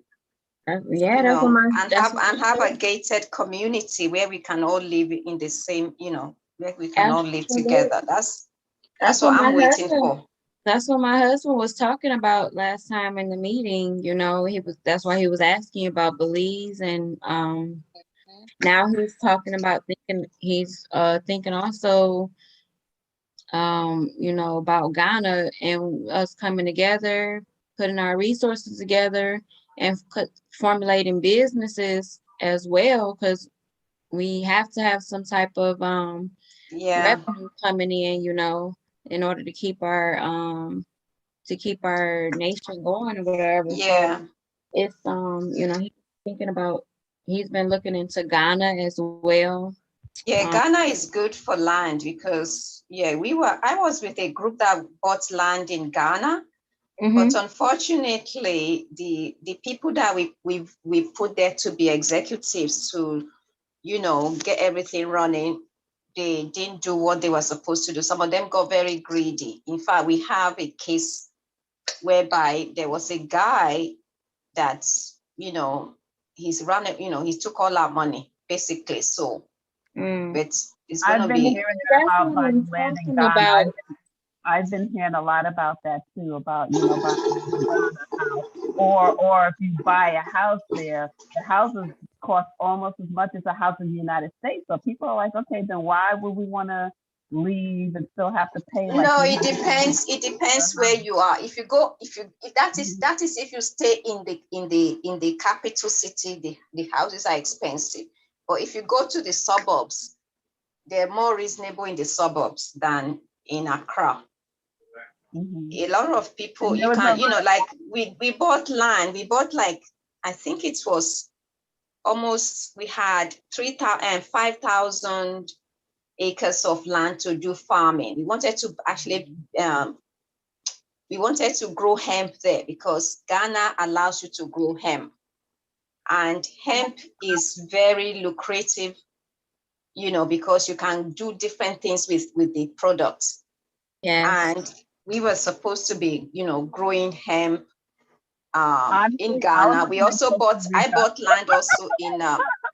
land also in Nigeria, and that was for agricultural, to grow food and everything. But the whole thing came down. I had to let go of it. I had to let go of everything. So right now I'm thinking of how to get my money back from them. So anyway, yeah, it's a long story. I was looking at Costa Rica though, because they were saying how a lot of, especially African Americans, are now moving down to Costa Rica, because they're saying because they want our business and they want us to come and build, that they were actually giving Americans like pathways, from, getting for dual citizenship. And a lot of people have like, left America and have gone down to Costa Rica. Now, the thing with Costa Rica is a good place to go because I consider that. But Costa Rica. They're smart because they're like, oh no, come, bring your money, bring your talent, bring your time, come down here, we'll help you. Costa Rica is also a blue, I think it's one of those blue states where you live longer. Blue zones. Blue zones. Blue zone. It's supposed to be like a neutral, actually. It's supposed to be like a neutral zone, Supposedly they're not taking either side one way or the other. She's not talking political. She's talking health-wise in terms of people living longer and healthier. I'm sorry, Mother, your voice was a little muffled. I'm sorry. When she's saying that the blue zone is actually an area where people live longer and healthier. It's not political at all. Yeah. I've been looking at Costa Rica for a long time now, and plus a lot of, our people are down there, Yeah, a lot of African Americans are down there. There's one person I know when I was, because I had a business that I purchased that allows me to have, what do you call it, e-commerce online. So one of the guys was in Costa Rica. He was based in Costa Rica. He said he lives in a place where, there's hardly anybody, but he likes it. Yeah, and I know some people who have moved to Costa Rica. That's one of the places I could have moved to, but I wanted English speaking. I didn't have to learn another language. So Belize, and plus Belize was more central, closer to my family members that can just do one, direct flight to Canada, direct flight to Houston, Texas. Plus it's English speaking. Yeah, it's close to the United States. Like you get a flight to all the, major cities in the States. And then you can do your connection if you need to from those cities. Yeah, even Costa Rica, I went to Costa Rica like 3 or 4 years ago on vacation. What was a vacation? But it's like untapped. The land is still beautiful. Yeah, it's beautiful. The greenery. Oh my gosh. Yeah. And you get all this organic food and and it, because like when you move to places like that, you're close to places like all this, Central America, you're close to all the different countries. You can buy your real estate for cheap in those places, like Did you guys here, say they are encouraging Black Americans, or not Black, but Moorish Americans to come, or is it just Americans in general? More or less, they also want the Moorish Americans to come down there because they know that, and they're not stupid because unfortunately, a lot of people around the world know more about us than we know about us. And they know Yeah, about the I know. things that we have developed. They know about the things that we have created. They know about the things that we've done. So basically, they're like, oh no, we definitely want you down here. And it could be for anybody, but but mostly because of the businesses that are being started down there, they would prefer to have, us, more Americans down there. You know what I mean? Because we're not Yeah. going to come and pollute. We're not going to come and we're going to go and try to work with nature and what's there. We're not going to try to rip down stuff, tear down stuff, bulldoze stuff. Exactly. We're not going to do that. So we're going to, be trying to work with, what's already there instead of trying to rip up, what's there. So. yeah, before moving anywhere though, I would recommend to get a readings done to find out where your energy will bring support to you, because you need to That's be a where good you're going to get idea, support. That's a good idea. Yeah, because I did that before moving to Belize. Yeah, I had a lot of different countries on my mind, but when I did my reading, the guy is actually based in the United States. And he does all the, when if you want to move, or you have relationships that you want to check whether you are compatible. If you want to change jobs, he does all those things. So when I consulted with him, he gave me a whole comprehensive chart of my birth chart. And then he looked at all the different countries that I gave him and see whether my energy matches those places. And for me, where I was living in Canada, he said, even though yes, it was okay, but you wouldn't get to where you really want to get to staying there. So yeah, and I knew that because of the challenges I've had over the years with my career. So I knew I had to leave, and I wanted to be in a place where I'll be successful, where I'll have support, and where I'll be happy. And he narrowed it down to Belize and Nigeria. And then there's London, Portugal, but I didn't want to stay in the West. I didn't want to stay where it's still cold. So I chose Belize. Yeah, I chose Belize. I went to Nigeria too, but I'm not ready for Nigeria yet because they don't know what they're doing there yet. So when I'm staying put in Belize for now. Yeah.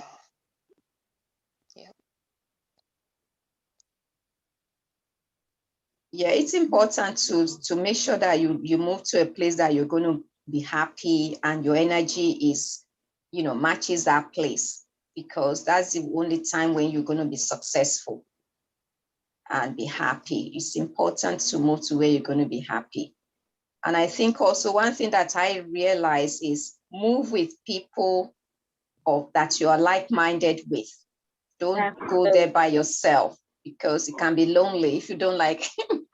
Like me, I like my own company, so it's not too bad, but it can get lonely if you are just by yourself. Yeah. Yeah. Thanks for saying that, Mother Flora, because that really is important. Yeah, it's very important. At least you have people you can, do things together with, you can go places with, you can share. Then it becomes more, you enjoy the place better than just being by yourself. Absolutely. Yeah, that reading part really got oh, that was the answer. Because I thought I was moving to Africa last year, and I went through so much entanglement and craziness. I can't. I still want to go, but I'm not Africa going is good. Africa is a lovely place, no doubt. you know, but the fact There's of the so matter, much going on the ground there's that so people, much going on the ground. I think it's going to change. I yeah. think it will change for the better, but it's for people like us who've lived abroad. I mean, some people can brace it and go. There are people who have moved down, but you have to have money. Make sure you have your own enough money to get your own place Right. and Yeah. have enough money to live on. I mean, you get more for your money because, you know, US dollars makes more money over there. But make sure that you have enough money to live on and live in a community of like-minded people. You have to know And somebody that's on the ground. difficult. That's really difficult to do. And if they, when they see you coming, especially when they hear your accent or they understand you're not from there, they're shaking you down from the beginning. Like Well, I it remember depends. back in March of last year when I was looking at building a house, it was only going to cost me $10,000 to build a 3-bedroom house. But with all the people Which coming over country were there, you things looking are, at? Which country were you looking at? Which country were you I looking was at? looking at right off the Cape Coast area. Cape Cape Coast. Is that Ghana? Even right outside of Ghana. Okay. But no, Yeah. all those prices, all those things have changed, have quadrupled and then some with all the Americans coming over there. Everything has changed dramatically in terms of price. Yeah, a lot of, Ghana is expensive in terms of housing. Nigeria is expensive, but it's still not, it's still doable because you get more for your, you know, you get the exchange rate for, like in Nigeria, for US dollar is like 1 naira is 500, $1 is 500 naira in Nigeria. So if you are going to change your money, is good at this time. Yep. Yeah, I looked Like into I'm that, but looking, there's still I'm too much looking. going on right there. It's too Yeah, much there's a going on lot in going. Africa Yes, too right much now. going on. Yes, a lot going on in Africa right now. So, but you can buy investment properties. You make a lot of money because there's a lady that I've got information about. She does real estate. You can just buy your real estate. They will rent it out for you. You can do short rent or long-term rent. And just collect your money. You know, you can do that, and real estate keeps on going up over there. So even if you have an Well, if you know investment there, somebody reliable that you can share, because there's so many people that are being shafted with their money. yeah, this one is reliable. This is what I'm going with. I'm going to go through when I buy my, you know, I'm looking to buy something to actually rent out, like an apartment, 2-bedroom or 1-bedroom to rent out. So she's reliable. She's even been to the state. I think she came to the state this year because she has a lot of clients in the States. So I think she was in Houston, Texas, or probably Georgia. I can't remember which state she was at. Yeah. Can you share her contact? Yes, I will share the contacts. She even they emailed me because there's one place that she opened up for people to invest in, to buy land, Spring Island. Like Lagos is expensive, but to be able to get land in that area, because the island is a better place to live, and they are expensive, but if you can get a piece of that, you're going to be okay. So I'm thinking, okay, I will I will share that in the comment section when we're done. Oh, please do, Islam. Yes, I'll do that. Notice Marie had to step away for a minute. So, Mother Flores, yes. Which one is the largest out of Ghana and Belize? Because it's mighty funny. I was just talking to her about Ghana last night. Well, Ghana is much bigger than Belize. Belize is a small country. It's a small island in the Caribbean. I think the population is about, it's not even up to 500,000. Where I think it's about, it's less than 400,000. Yeah, Belize is less than 400,000 people. It's a small island, but it's modern. It's modern. I mean, you can even buy an island here. It's modern. Wow. I You know, heard that. I heard you could buy it. I'm like, what? yeah, you can. Like, I'm thinking of going to Placencia to just look at, go there, spend like a weekend, and then look at real estate. Even though this is more expensive there, but it's much. You have the expats living there. Yeah, Mhm. and yeah, Yeah, you I get could do good. Belize. Yeah, Belize is fine. Belize is fine. Like I said to myself, if I don't even go anywhere else, this is okay for me. I'm happy in Belize. The weather is great. The people are nice. And they do say that some places are not safe. But you know what? You always have everywhere in any country that are not safe. As long as you're not in that place, you are good. Right. Like, Yeah. I live in Belize City, but the southern parts of Belize City is not that safe. But I don't even go there. I don't go there. And I live downtown. Downtown where I live is very safe. I'm 3 minutes to the sea. I don't, as long as you keep to, you are not doing anything that you shouldn't be doing late at night. I'm not out there at night. So I just get my things done during the day and I'm in my apartment. And I live in an apartment that has, it has cameras everywhere, and then they have security 24/7. So yeah. And and that's gonna go with any place that you live, even like here in America, over in Africa, down in South America, or whatever. It doesn't matter where you go. It's like you're gonna have good and bad parts to every section that you move into. You just gotta know, again, be on Yeah. your shoes, watch where you're going, do what you gotta Mm-hmm. do, stay away from the riffraff. Like you said, you ain't out there late at night doing nothing that you ain't got no business, you know. And then and then especially being close to the water. Oh my God, I would love that. Yeah, and very close to the water. Close to Here the water, I would you can build love your house right in front of the beach, right in front. You can front have of a the beach beach. house. Oh You can my have a God, beach house if you want. I would love Yeah. that. I just like the water. I love the water. Yeah, that's what I love too. And I really love the water. I mean, I just, I get up every morning, I'm happy. I just get on, go to the waters for about an hour. I can sit and just face the waters and do my meditation, come back. Oh, no, I love it. I love it. And I don't have stress. I don't have the stress that the West gives you. I don't have stress. Mm-hmm.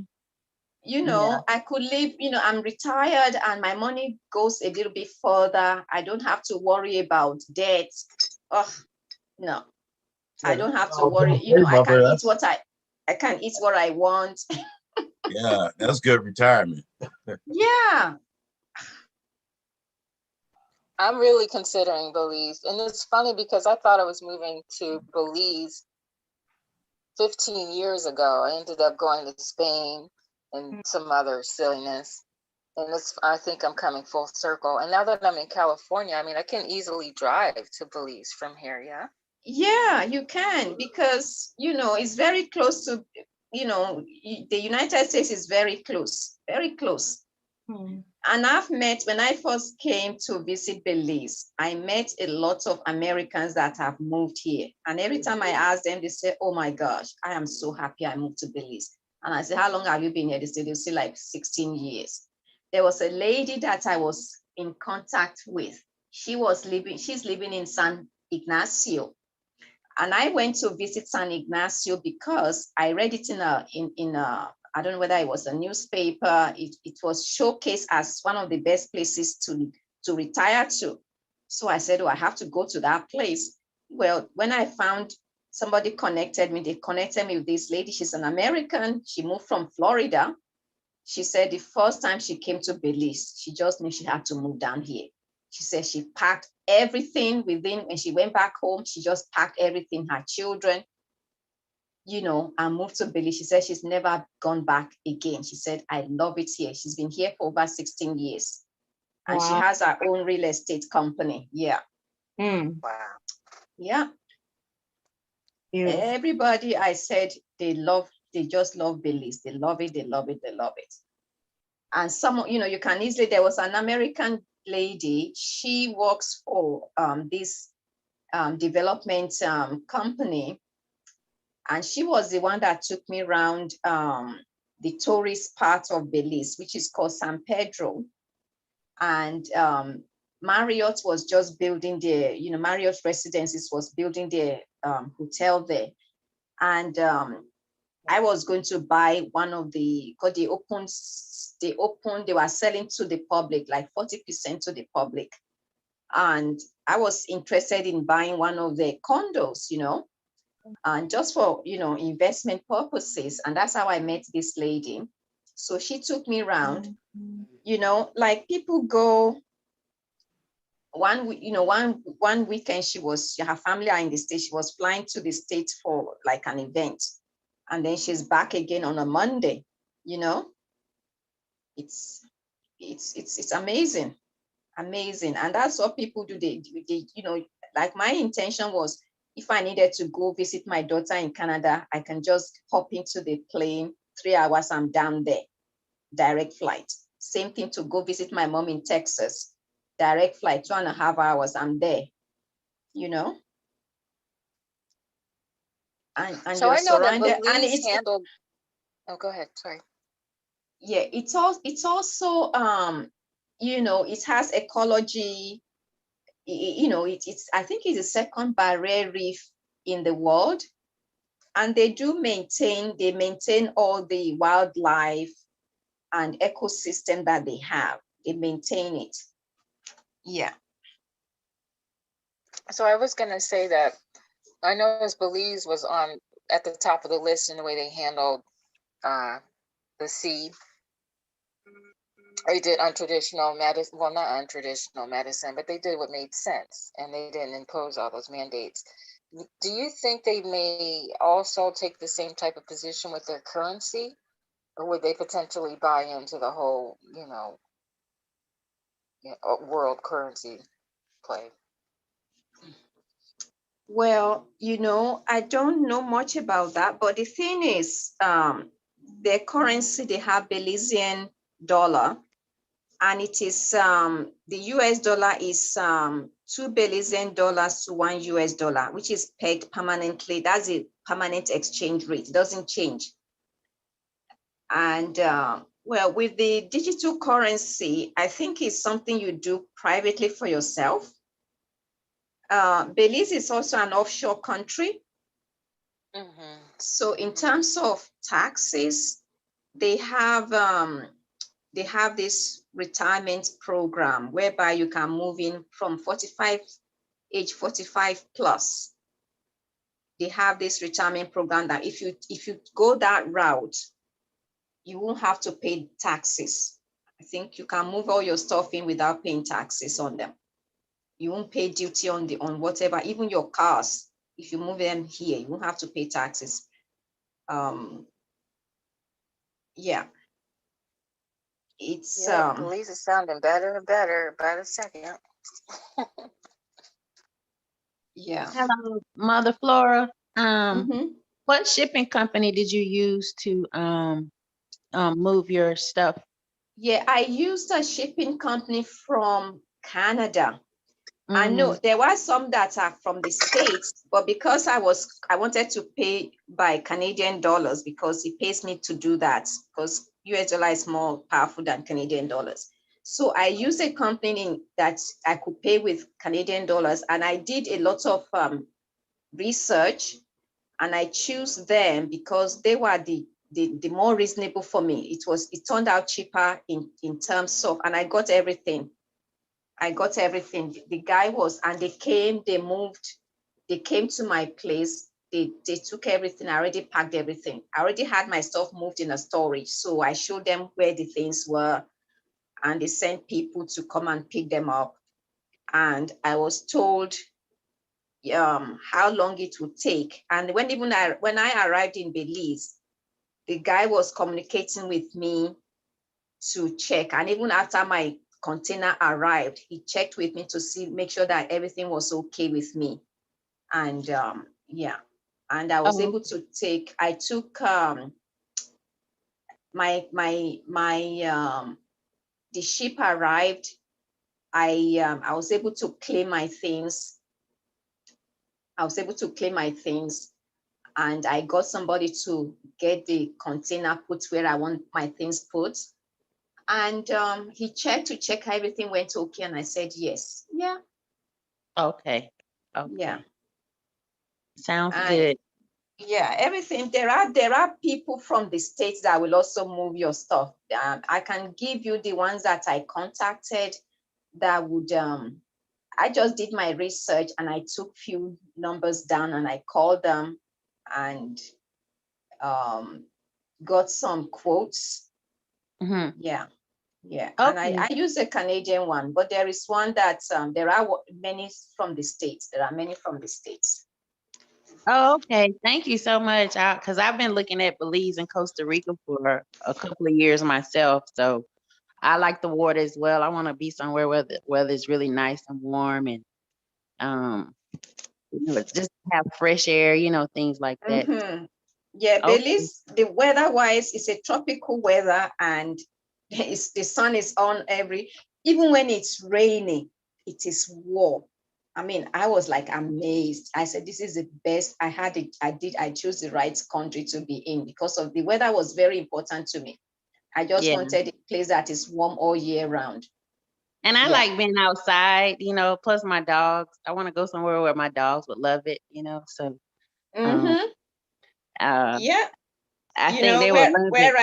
Belize there's a lot of dogs in Belize. Every home has a dog in Belize. Well, Every, that's good. yeah, I have three I've small never, ones. I haven't seen so many dogs. They have lots of dogs here. Even Okay. the dogs walk themselves. Sometimes you see dogs walking themselves. They'll pass the road. Oh my gosh. I said, wow. Wow. Well, Yes. thank you for that information. I really appreciate it. Thank you so much. You're Oh, hello, welcome. mothers. I'm sorry. I didn't know if I had spoke earlier when we started the live, but I'm sorry. Hello, everyone. Peace and love. Peace and love, mother. Love. Thank you. Well, guys, we have pretty Well, good. I would love to have you here because, We would we love to can, come. yeah, love to My have you. question is, do you have a Well, spare I'm room? planning to, Do you I'm have a planning spare to room buy for a all of place by the close to the waters. So I'm still living in an apartment, but I'm thinking, okay, now that I've been here, I'm going to start, I want to go to Placencia. Placencia is the southern part of Belize. And it's more, I think, yeah, I want to go see that place before I make up my mind where to live, where to buy a place. That Yeah, sounds you great. have to give us a gated community. You have to find a Yes, because community for you us. see, Placencia, you can buy your land and build your place. I mean, you can do that anywhere. Like Belize City doesn't really have much. There's nothing here really. There's nothing much in Belize City. But like San Ignacio is very, it's more like people who want their liberty. It's more like where do you call it? It's more like in the mountains, they have rivers, you have a lot of greens, you can be in the middle of in the forest. You can live in the forest. But Placencia is more beachy. You have your beach house, you have the sea, and oh my gosh, yeah. And then you have that's where they grow their stuff. So things are, you can buy your things in the market fresh. Mm. Yeah, like I went to the market during the week, everything was just fresh, and I got good bargains. Oh my God, you get fresh stuff. Wow. So, yeah. I can't wait. It definitely will be refreshing and a different environment to. Yeah, it would be nice. It would be nice to have a community, community it makes sense. Community makes sense. Yeah, it'd be nice to have a just come for a visit first, and Right. and then go to visit different places. And when you are doing it, do everything before you arrive. Like like I booked all the different visits I wanted to do. I booked everything before I arrived. The only thing I didn't book was when I arrived at the international airport, I booked it's like helicopter flight to the different places. I booked it the same day I arrived. And the only place I didn't fly to was San Ignacio because I could take, I rented like a van, air-conditioned van, and then they took me to, my hotel there. It's about an hour and a half drive. Yeah, from the airport. And then when I went to San Pedro, I already booked my hotel, and they will pick you up when you arrive at the airport. So I booked a place where I can also cook. And then there are restaurants you can walk to. I'm a vegan, so they had vegan restaurants that I could, eat. And then I also wanted to be able to cook if I want to cook. So I rented like a 1-bedroom condo right on the sea. It was, my view was the sea. So in the morning, I would get up early and just walk barefoot on the sand by the sea. Oh, it was just lovely, lovely, lovely, lovely. And yeah. And then in San Ignacio, their mode of transport is the golf cart.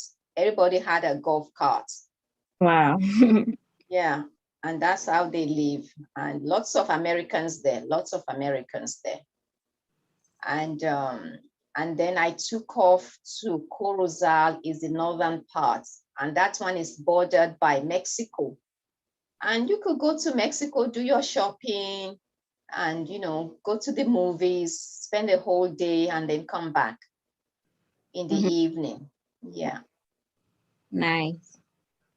Well, not nice. Beautiful. Yeah, they do have some villas that are already been built. So if you are looking for a place to buy, those ones, you can look at them, there are plenty of places you can, lots of choices. You can buy a condo, you can buy those villas too. There's some really good, and they build them to American standard. Okay. Wow. Yeah, they build them to American standard. Yeah. Nice. Wonderful. Yeah. Well, ladies. Can you open up a bank account over there? Yes, you can. You can you can do, but I haven't opened a bank account. And the reason why was because I wanted to get my stay, my residency first. Because and because of my nationalization that I'm doing, I wanted to open an account based on my nationality, Right. Because if you open an account before you have your residency, there are certain, like they ask you to have to give like a social insurance number that is from Belize. They want you to give, then you have to give a reference and all of that. But with a residential, you don't have to do, a lot of the things that they ask for. It's not, you don't have to do that. And then you can also open like a trust account too. But it's important to know what you're doing before you start doing those things. They have good banking system.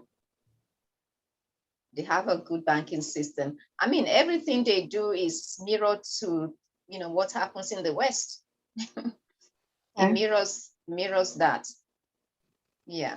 Just a better environment, pretty much. It's just a better environment. The fact of the matter is I'm not exposed to racism like I'm exposed to in the West, Yeah. I see more of people that look like me. So I don't have people looking at me as if they don't want to see me here. You know what I'm saying? It's not, I mean, some people say there's still discrimination, but it's not like what you get in the West. Not at all. I had a friend who went down to it wasn't Belize, but it was another country down there. And her dreadlocks and everything. And she started scanning. She said she went down there. These men were like, "Oh my God, your skin is so beautiful." And she had like marriage proposals She had about 11 Wow. marriage proposals before she even Well, went. same thing with me. I've had proposals. People ask, I'm thinking, no, Wow. thank you. You know, Wow. they don't even have boundaries. That's the thing. I find that they don't have boundaries. They don't care. Mm. Even the women will ask to sleep with. Oh my God, Mm-mm. it's yeah. Yeah, They when I don't have went down they to don't have boundaries. when I went to They're free, DR, huh? it was terrible. When I went to DR, it was like as soon as you get off the plane and into the airport, they're like, "Oh my God, she got long locks. She's American, and she's not halfway bad looking. Hey, you married?" Every restaurant I went into, "Are you married? Do you have a husband?" I'm like, "It's Wow. me. I'm on vacation. Like, stop asking." Exactly. I Yeah. mean, I I'd be on mean, the beach. They'd be I've had, looking for me on the I'll beach. be sitting.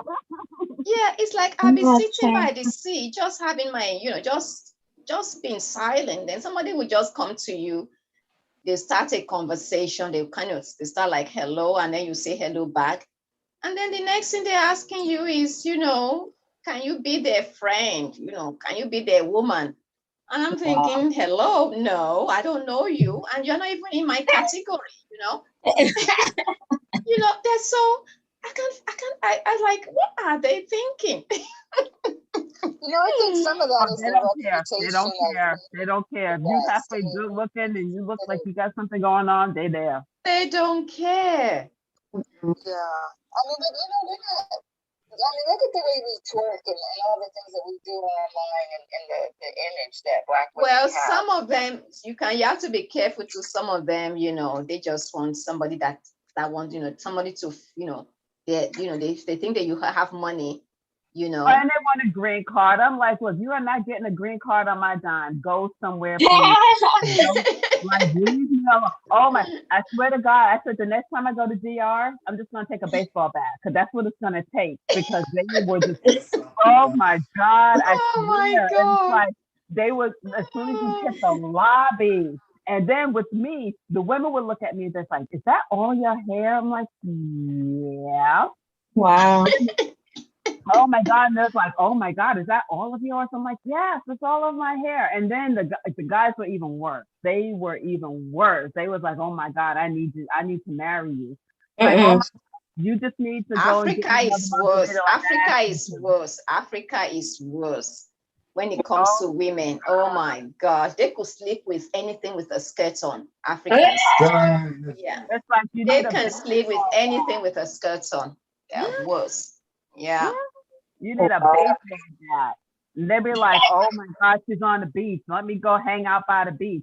Oh, now I'm your waiter. I didn't ask you to be my waiter.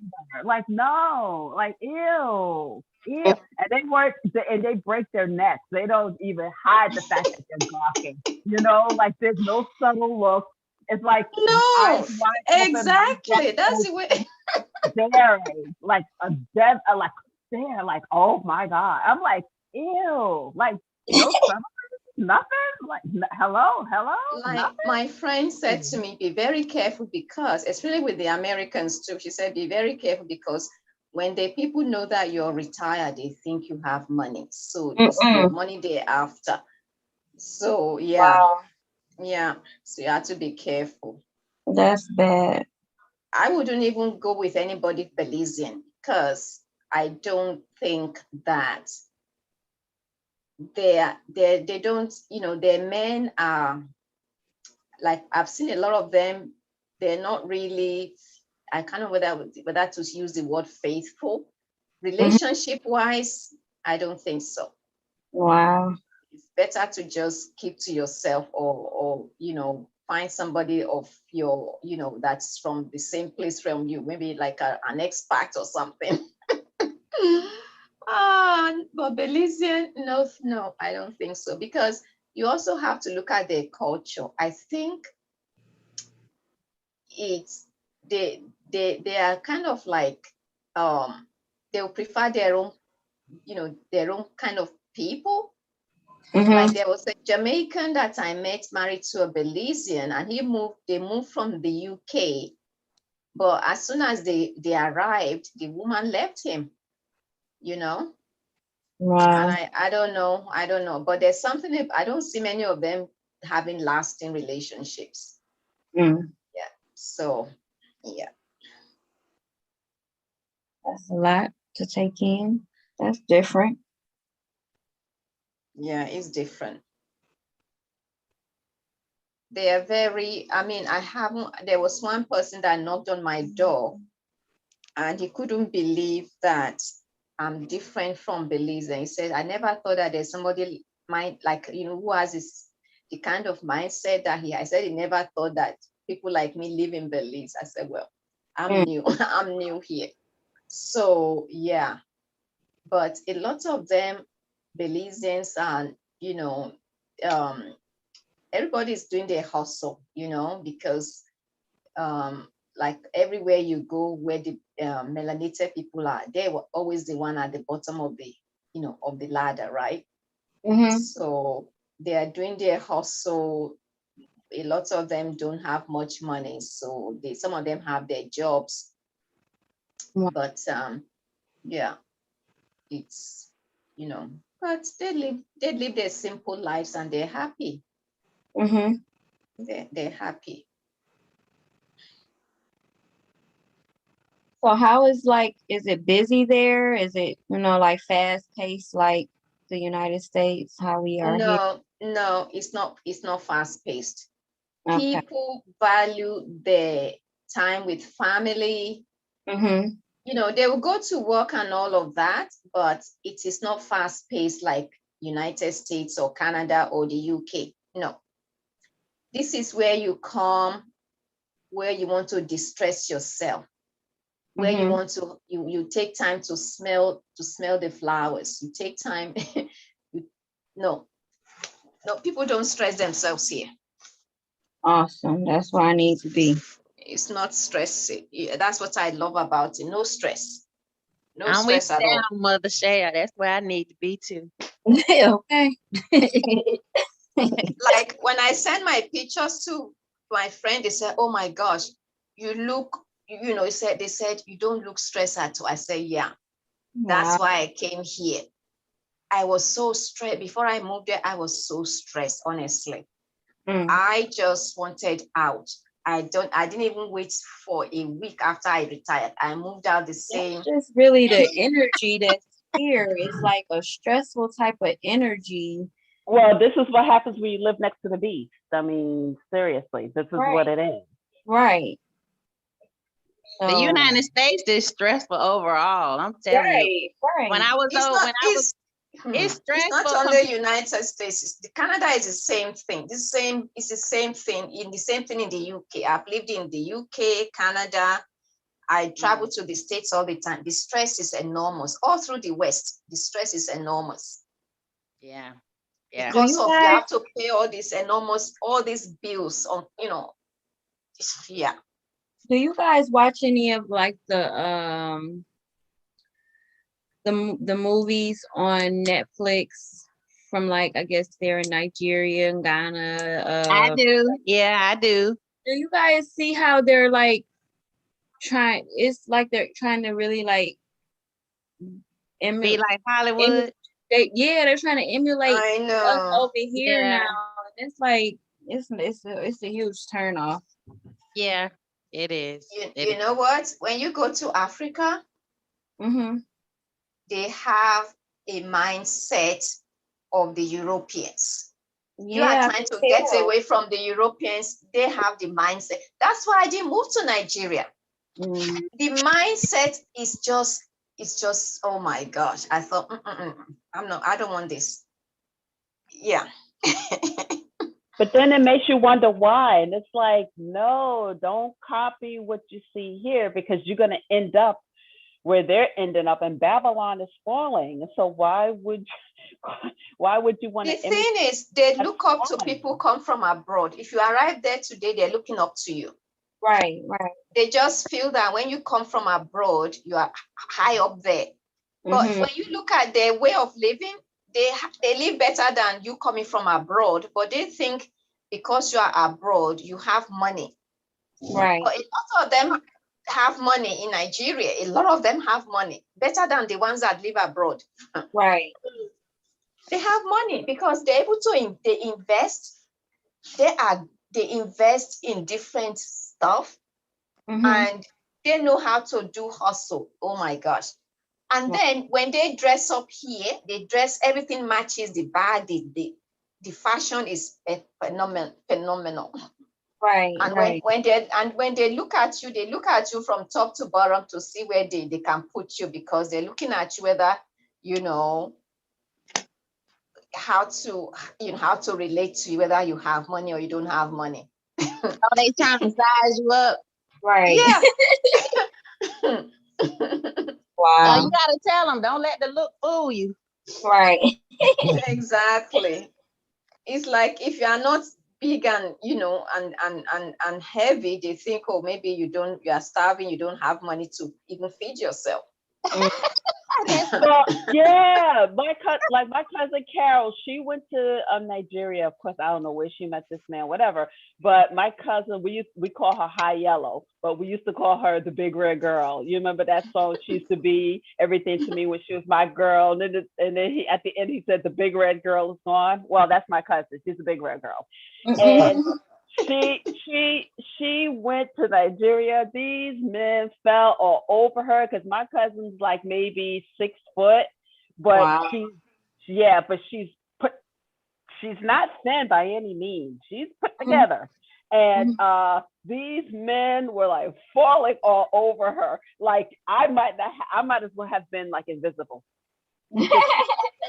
They was like, oh my God, 6 foot, High Yellow, and oh my goodness. Wow. And then they saw the hiney, and that was it. These men were chasing her down. I'm like, oh my God. And I'm like, what is the matter with these men? You know, they didn't want no little short 5'3" me. They was like, what, get the little short hiney out of here. No, we want the 6 foot one. Well, when I finished, I remember when I finished high school, my parents moved back to Nigeria.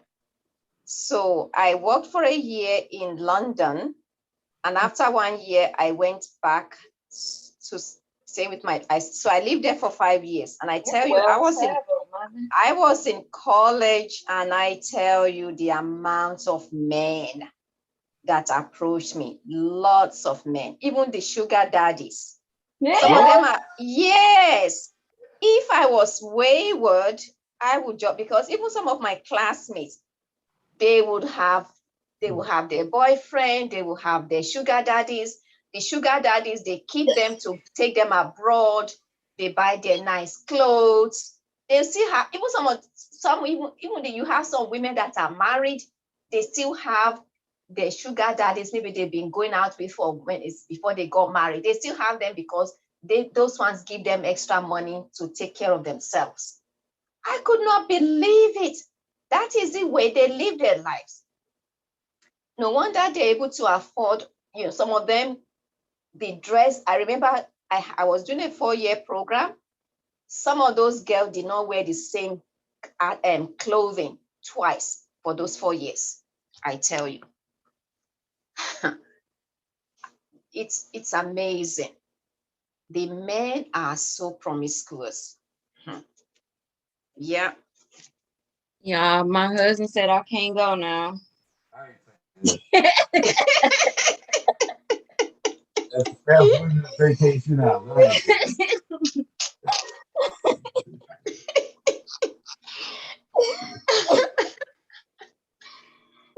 You were thrown Yeah. off. But I was brought up well, so I was able to contain myself, because, oh my gosh, there's so many people approaching me. In fact, when I come out of my class, moving from one classroom to another, you see people following you, And then I remember coming home one time, there was somebody they had their car, and then they were, selling something. I don't know whether it was soap or something. All of a sudden, I'm hearing CC Yellow, meaning they were referring to me because because I'm a little bit light skinned, but I'm not even light skinned. And then they say CC Yellow, in their microphone, everybody could hear it. I was like, what is going on? And yes, they don't care if you're married either. If they don't see No, your they husband don't with care. you, They if they don't don't care see if your you're husband, married either. it's fair game. It's I fair can go to game. California. What Yeah, a But the thing is, though, you but like Mother Africa Terry, is a lovely place to live, though. It's a lovely place because you laugh a lot. Like one thing I do enjoy when I go there is I laugh a lot. And then the weather is good for your skin. Oh my gosh. When I come back from my trip, my skin is just glowing, wow. glowing because you are eating fresh organic food. Yes. We're coming. You're eating good food and there's a lot of variety. And I remember the last time I went on my 60th birthday, I went to do shopping. I went to do shopping for myself. When my friend took me to the market, oh my gosh, the market, what can you not find there? The clothes, the beads, the everything. Oh my God. It's like reading one of those Asian books where you see where they do their trading. It's just amazing. And the quality of the products. Wow. I mean, suffice it to say that I bought lovely stuff, including jewelry. Oh my God, beautiful stuff. And they're not expensive like when you can't even get those things abroad. You can't even see the quality of those things in Canada or UK. No. Wow. Yeah. you sound like my aunt. She's from Guyana, and she says the same thing. She was like, "Oh my God, you just don't understand." So I went down to Guyana, and let me tell you, they must have known in the neighborhood that an American was there, because when I got there, I woke up the next morning. I swear to God, I've never seen this. A whole line of people outside the house waiting to say hi to the American. It was Yes, it you're was gonna get the same thing when crazy. you go to Africa. The same It was thing. It's like, crazy. I've never seen so many people. I'm like, you would have thought I was Queen and Zinga or something. I know, that's the way they are. They're just like that. The same thing. It's like when you arrive, especially when you have parents, and then the news just circle around the area that so and so's daughter from Canada has just arrived. Everybody's coming to visit you, and they come and visit you, and then they be asking you about, oh, how is it over there, blah blah blah. And a lot of them travel now, so most of them travel, but there's this thing about living abroad. It's as if you're, and they treat you like a queen. Honestly, they Wow. treat you like a queen. I took my son when he was young, like he was very young. He was still a toddler. Let me tell you, that boy could have burned down the village and everybody would have protected him. You would not have been able to convince anybody he did it. They'd be like, nope, nope, nope, because he was the firstborn American. The last name is Rose. So they're like, oh Yeah. no, he's the firstborn American Rose. And then if you have the American accent, oh my God, just listening to you, they could listen to you all day. All day. They did. All day. Really just honestly. sat there, and they were just staring. And Kiwebe could go and kick a tree. He could beat up a dog. They Yeah. no, leave And him they'll alone. say, when somebody comes, they say, no, don't go too close to them. They're from America. They treat you like a king or queen. Yeah, even the food, even the way they're gonna serve your food, special. Oh my God. And he had a house boy. Like, they didn't have a house girl, they had a house boy. And the house boy would not allow anybody to come near us. Would not. You had to go through him. Exactly. You had to go through the house boy. And if I said, no, I don't want to see anybody, they were like, nope, bye, leave. Exactly. And they better not tell you twice or you're going to get that word. They were like, no. Exactly. They will literally beat you up if they said no and you didn't, then you would get beat up. You would the whole it was crazy. I've never seen anything like that. It was like, oh my, I got I lost contact with my my real dad, my biological dad. So just when I moved to Belize, I found out, I was connected back to him. So now I'm thinking, okay, I have to go visit him, right? And he said, oh, no, I'm going to have to redo my house just to get ready for you. So now he said, I've got my architect to come and do everything. So the house is now ready for you. So he said, don't worry, you're going to enjoy yourself. He said, I'm going to have my car ready. So anywhere you want to go, you can just take the driver to take you. I said, oh, wow. Yep, they had drivers. You're not allowed to pick up anything. You're not allowed to cook anything. No. You're not allowed to wash your own clothes. No, you can't wash. Oh, no, you can't wash anything. Like even my handbag, I had to say, no, I can carry this one. They want to carry your handbag for you. Carry your bag for you. Yeah.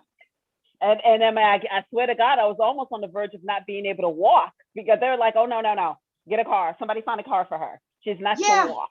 I'm like, no, I want to walk. They was like, no. You don't walk anywhere. You get in a car, like a chariot or something. Like, nice. I mean, by the time I get back home, I'm so refreshed. I remember when I went back to work. I don't know, I probably would have been. People just looked at me and said, wow, Flora, we don't even need to ask you. Your face shows that you had a great time because my whole skin was just glowing. Just glowing. I mean, sometimes you see when a couple of us see you, like my boss, when she saw me, she had to close her eyes and open them again because my body the color just changed.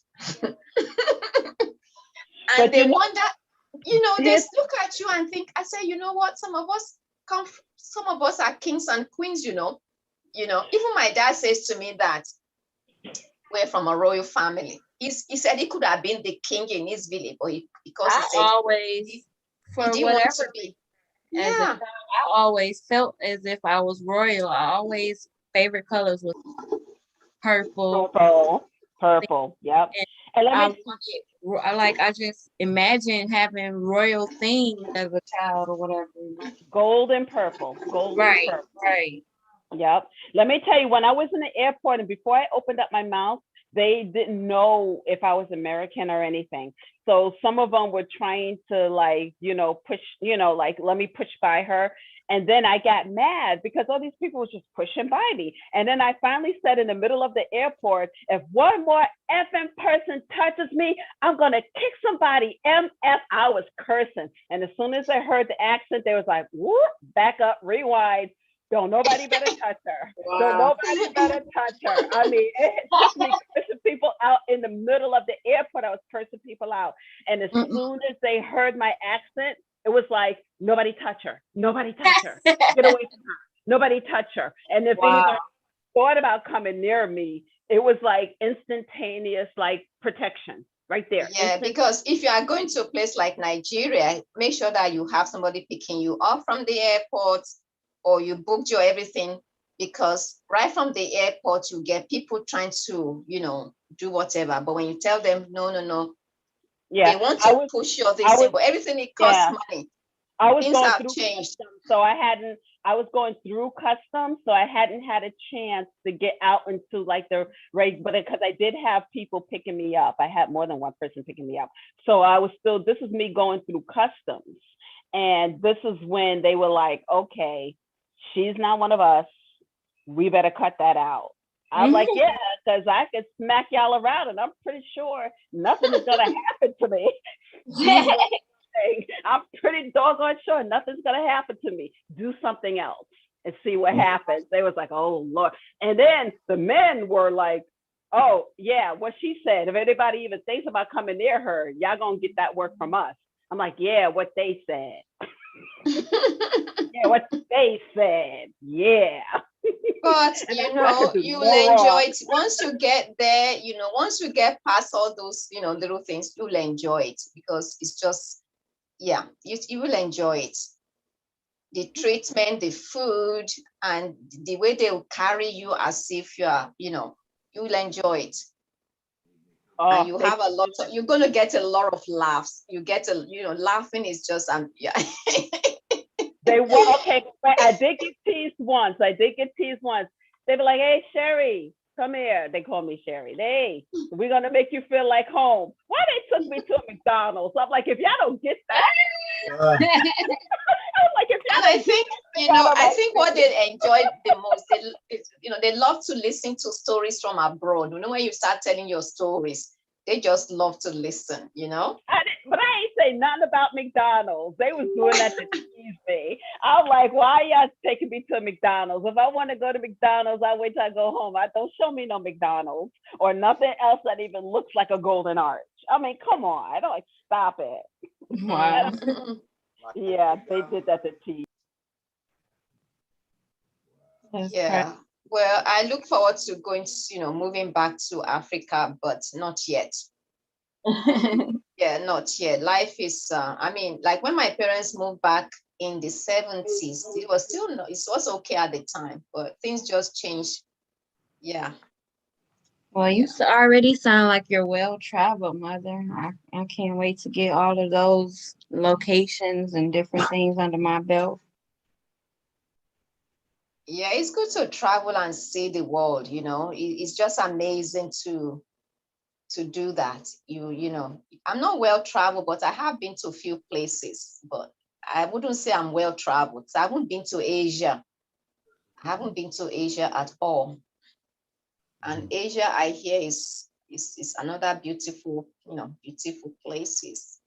Like I remember a friend of mine and I, we took off to Vienna. We went to Vienna and we did a river cruise and went to Budapest.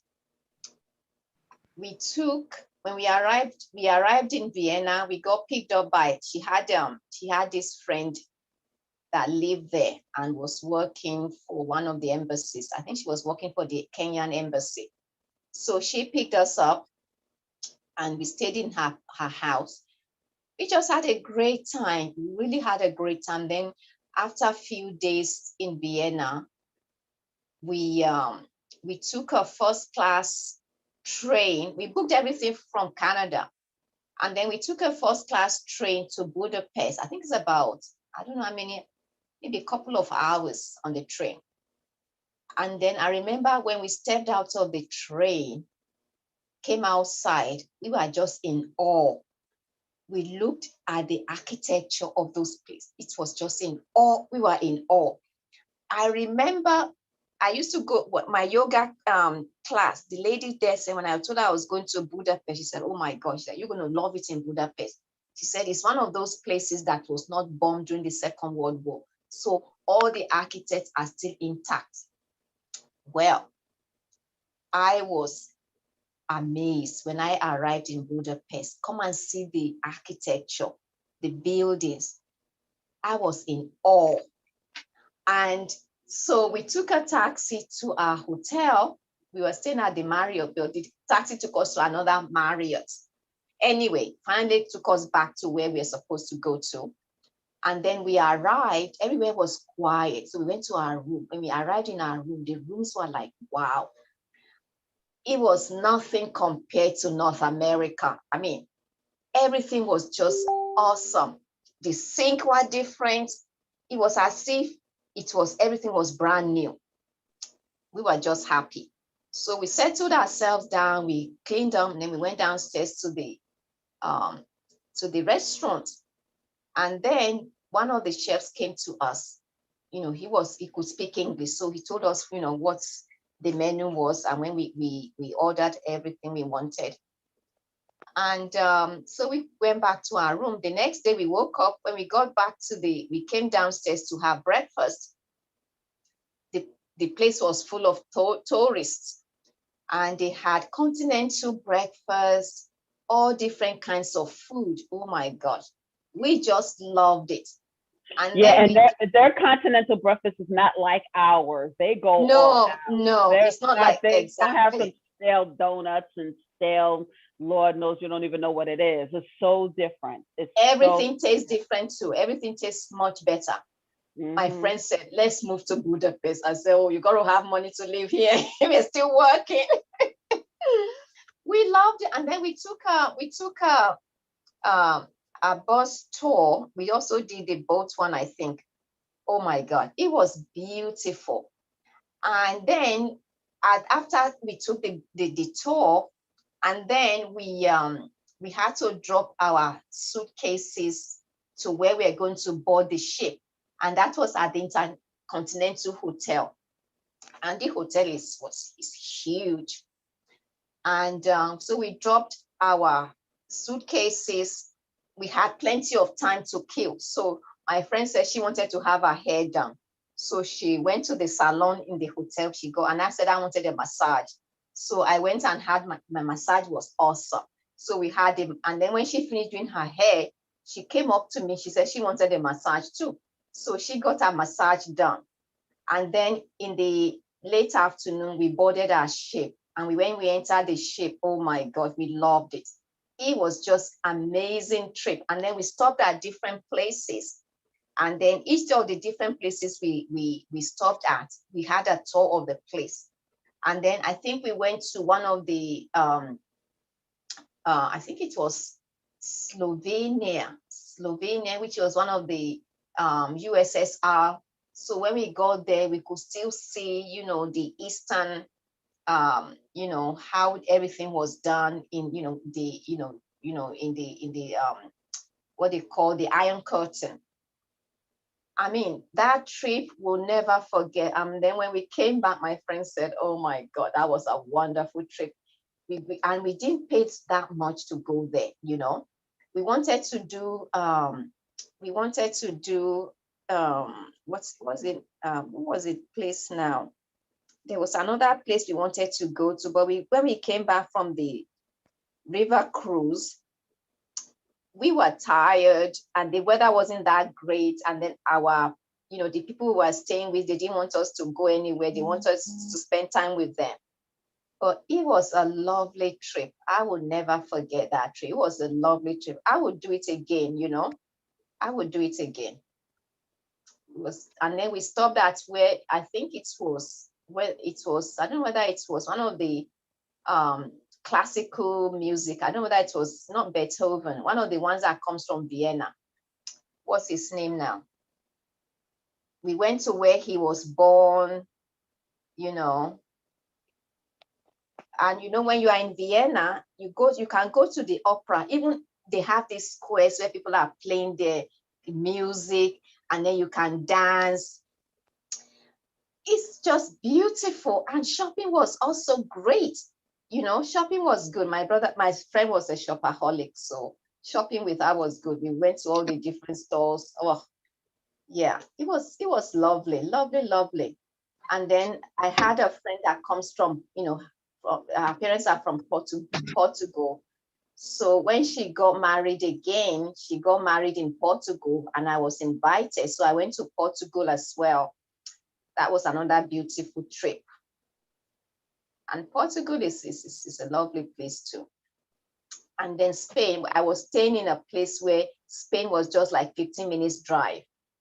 But I didn't have time to go to Spain because I was busy with the wedding and I didn't stay long enough to be able to go to different places. Yeah, but I thought, in fact, I was thinking of moving to Portugal before I changed my mind to Belize.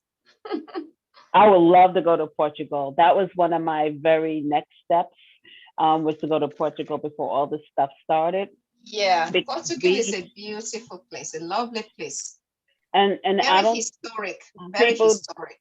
Mm-hmm. And people don't understand, especially, I hate to say this, Black women, they don't look at us the same way some American men look at us. They don't, how can I say?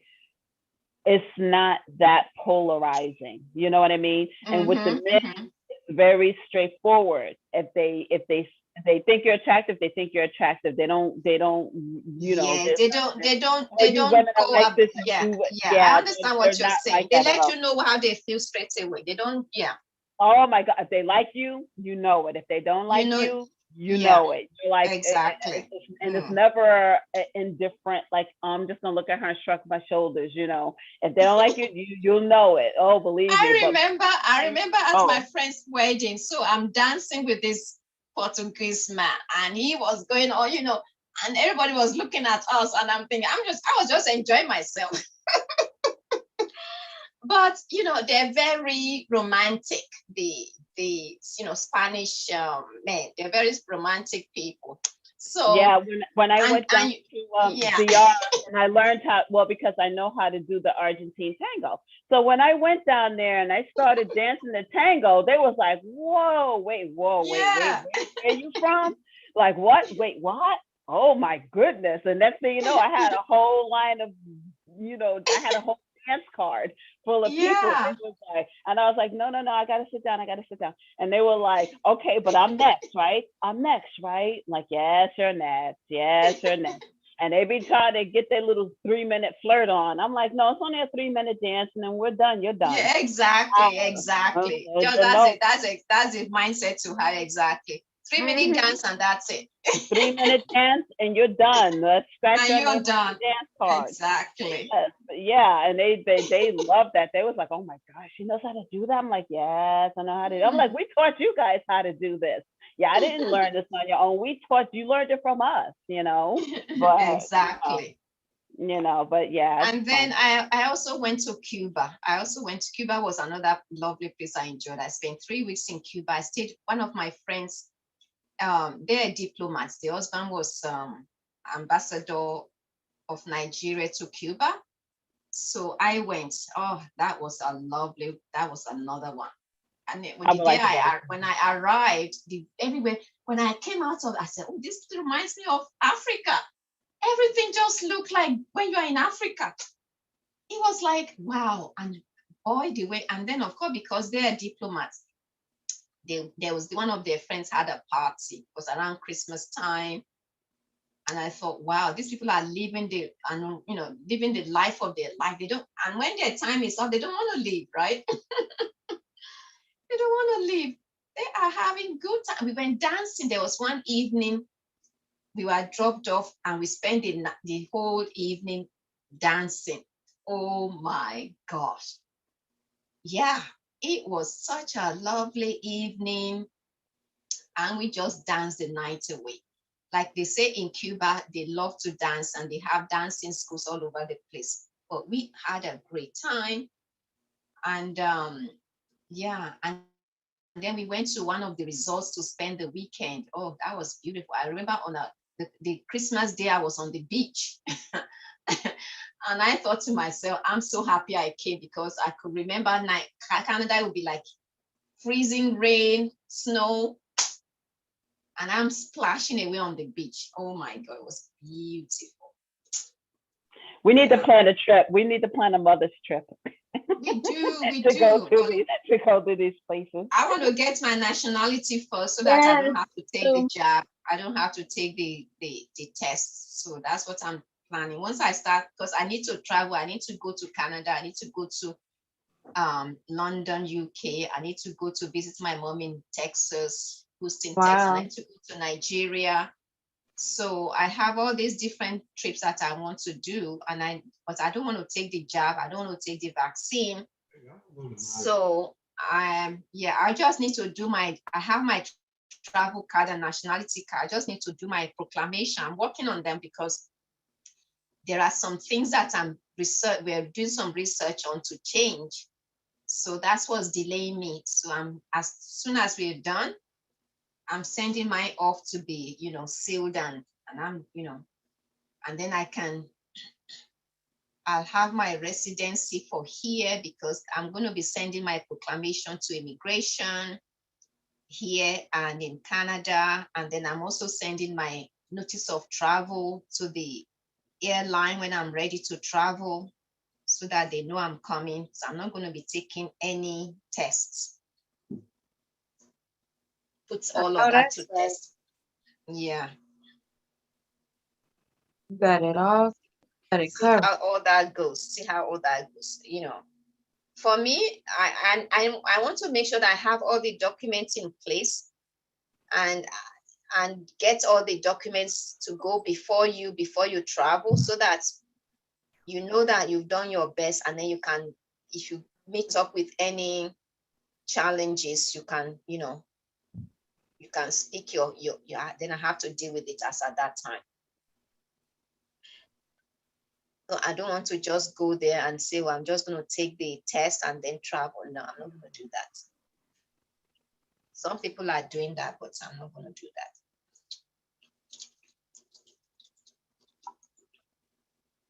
Absolutely, Mother. Well, guys, I think we've been on here for almost 4 hours. Yeah, oh my goodness. But it was a lovely talk, though. Yes. We had a good chat. It's good to share because, we don't often get to do this No, during the week. During the week. Okay. It's my husband it's saying good to this share. is It's like good an to share. outlet for us because we don't get to talk. There's not a lot of people like us around us. We very few. So Exactly. being able to Exactly. communicate with like-minded people is definitely Mhm. It's required, and that's why I think this lockdown helped us a lot to connect. Right. You did. That's one of the the positives of this lockdown for me anyway. I've been able to connect with like-minded, so I don't even, because I'm here alone in Belize, I don't feel lonely at all because I have my network online. My virtual connection is there for me, so I don't feel lonely at all. Yeah. I So mean, same here. I mean, even though I'm in New York, and we all know what New York is going through stuff. I think that's the only thing that's helping me keep my sanity here in New York with all the craziness mhm. that they got going on here, And I'm like, oh my God, I got to get out of New York. I got to get out of New York. That's why I'm like trying to explore all my options because New York has lost their ever loving mind. Okay, not the people, but the people that they put in office, because the people, right, the people are actually fighting back, and you're never going to hear that. To hear this news, you would think New York is just laying down and taking it, and they're not seeing that on the streets. No, that's not even close to it at all, because most New Yorkers, they're either in the middle or they're more conservative, but you get a few of them that are like, willy-nilly, but for the most part, no, we're not like that. It's just the people that they select, because we didn't elect this governor we got now. She was selected. And so now it's like, okay, what else is going to go on with New York? So this is good for me, because I'm like, oh my God, I'm like these selected officials have totally lost their minds, and I'm like, okay, they're schizophrenic. Like these people. Yeah, I'm just happy. I was just happy I got out of the system in Canada because I knew it coming. Because Canada was already preparing for this a long time before everything even came to be. They were already preparing, and I knew it. So when my higher self tells me it's time to leave, I knew if I don't leave, I will regret it. And I got out just in time, because when I arrived in Belize, Ain't that what I I just said? think by, I'm sorry, you know, brother. my by husband March, saying that you basically got out in time. Yeah. in time. Yeah, I got out in time. I left, I left, I think I arrived 30th of December 2019. And then March, I think I just got all my stuff back and my container moved in. I think about a week or two later, the lockdown happened. I was like, wow, the lockdown happened. For me, I felt like, because what's happening now in Canada, there's no way I would be doing what they're asking people to do. Yeah. Like they said all federal government's employees had to be jabbed by the end of this month. They all have to be jabbed. And then, I was living in the capital, Ottawa, and that's where the headquarters of the government is. So they want everybody jabbed. You can't go on the train or any, without being jabbed. Can you imagine? Yeah, they're doing that in New York City too. And then they just started spraying this quote unquote safe gas, not just above ground, but down in the subway systems too. And like we're the ones that started the F Joe Biden thing. We're the ones that started that. Brandon. Oh, let's go, Brandon. Yes. Like, We started what's that our on thing? Williamsburg Bridge because Yeah, people were Ottawa, saying, no, we're not yeah. taking this anymore. And I'm thinking, I said, I hope the Canadians are because from where I am in New York, you can get to Montreal, Ontario, not Toronto, Ontario, Montreal, and Ottawa. And I said, Okay. yes. And I said, I hope people are looking, at us like, hey, listen, you guys can do the same thing as well. You don't have to take this lying down, So I hope that they, and that might be one of the reasons why they're trying to spray this quote unquote safe gas, because they're probably saying these damn New Yorkers were sick of them and then I got it off fast Yeah, enough. I used to drive from Ottawa to New York State. I used to, sometimes when I'm coming to the States, I would drive because I was like 1.5 hours drive to the border, and then from the border to New York State. I used to drive to Syracuse.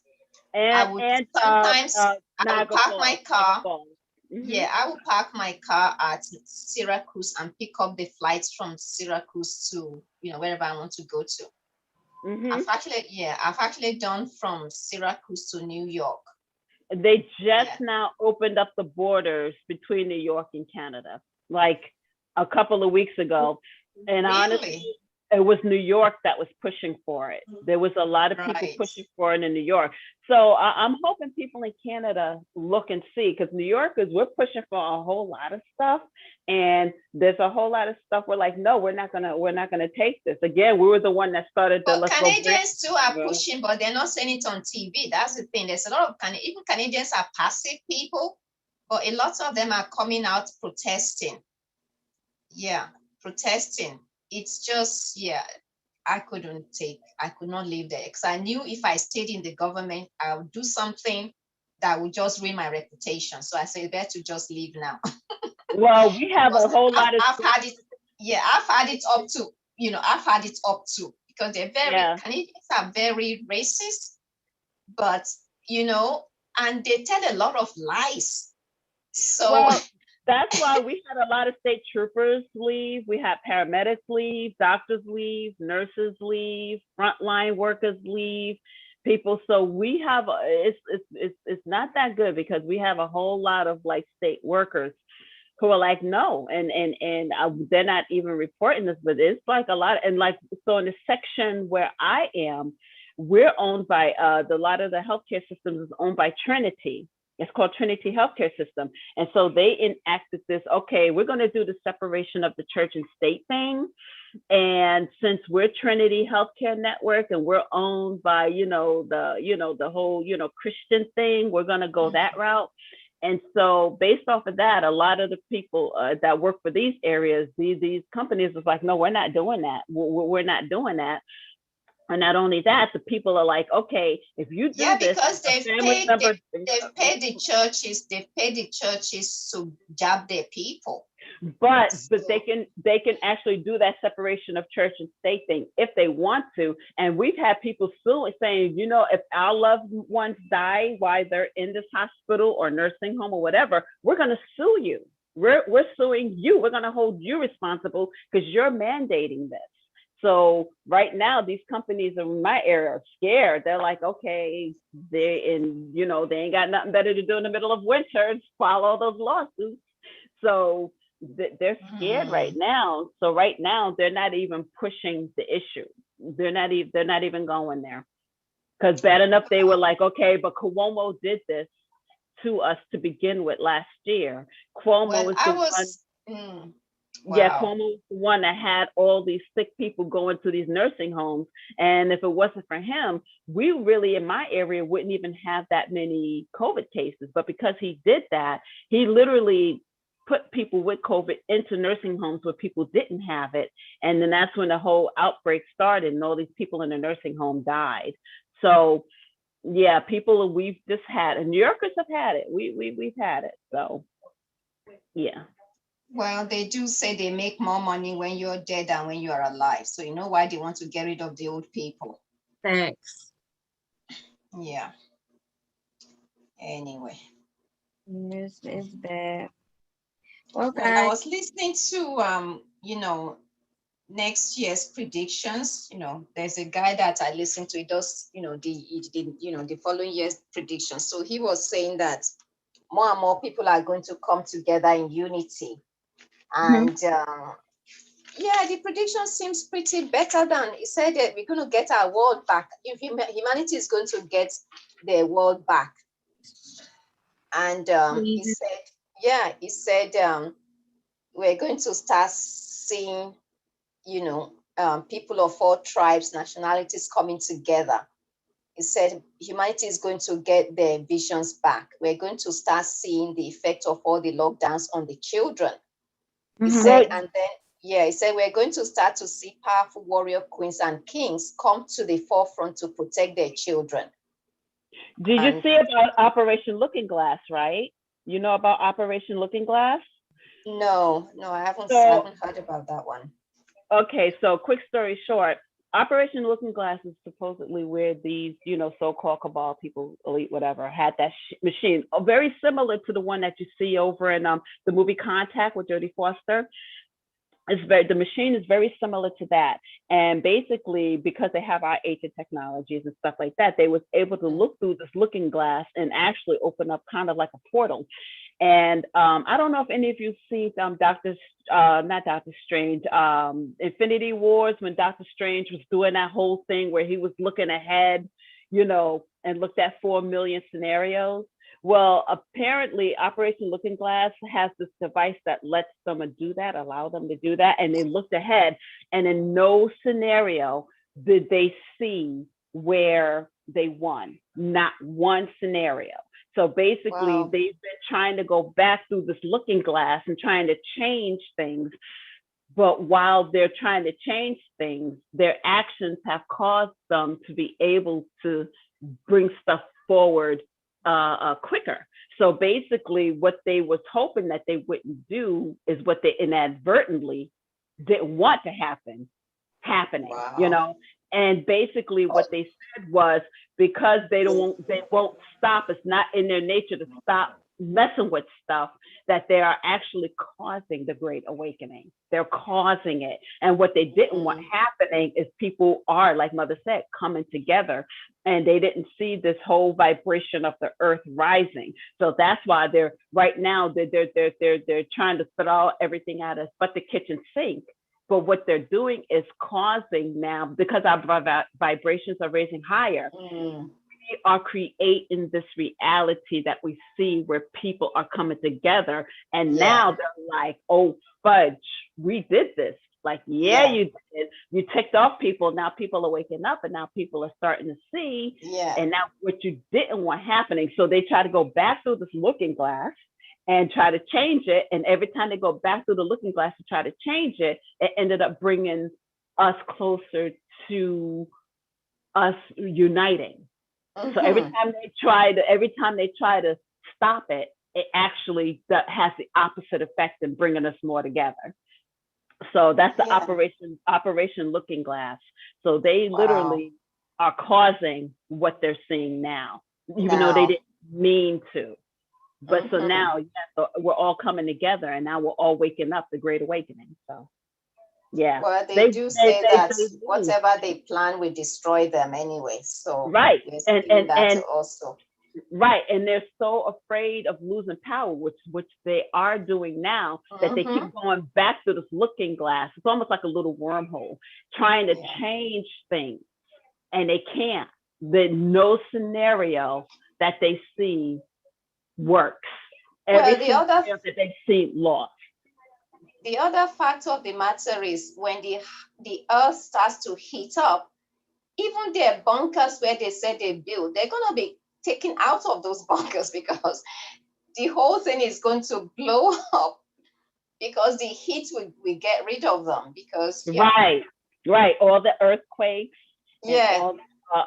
all the earthquakes and all the because nature knows where they are, and it will fish them out from whether they're under the hole, or it's going to fish them out, or under the sea.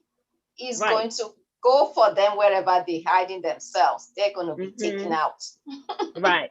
And they're saying that as people's vibration is raising higher, a lot of people who, especially who are into, you know, the esoteric, and they know about Mother Gaia and Kai and stuff, are saying, help us to fight.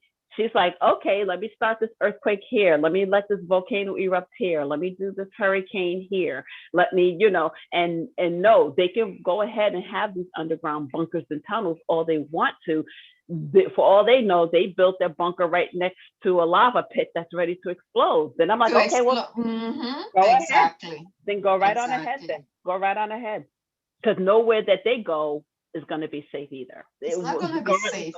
Yeah, regardless of what they think, they've already saw it. They saw it through the looking glass, Operation Looking Glass. They already saw it. No scenario is going to help them. None. So we just got to hold on and hang on, because exactly. We got to hold on and hang on and keep our vibrations high. And the higher we raise it, the worse it is for them.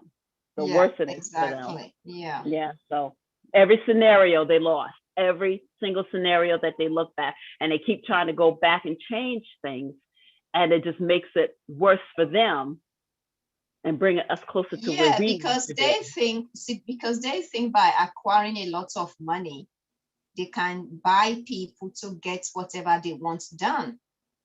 That is the thing. And they think by being violent and acquiring so much money to get whatever they want to get done. And that's what they saw through the looking glass too, that the money is not going to be worth anything, which is why everything is exactly the quantum system. When everything switch over to the quantum system, literally you could look at a $20 bill and wipe your butt with it, because it's not going to be worth anything. Literally, it'd be just like Zimbabwe. It's like Zimbabwe dollar. You could have like 1 million of it. They were on the street. They said people were throwing it on the street because it was worthless. Mothers, this is exactly what I'm saying. It's like, okay, they gave us the Bible. Of course, it like we was just reading about Psalms. A lot of the different aspects come from other cultures and other books and things like that.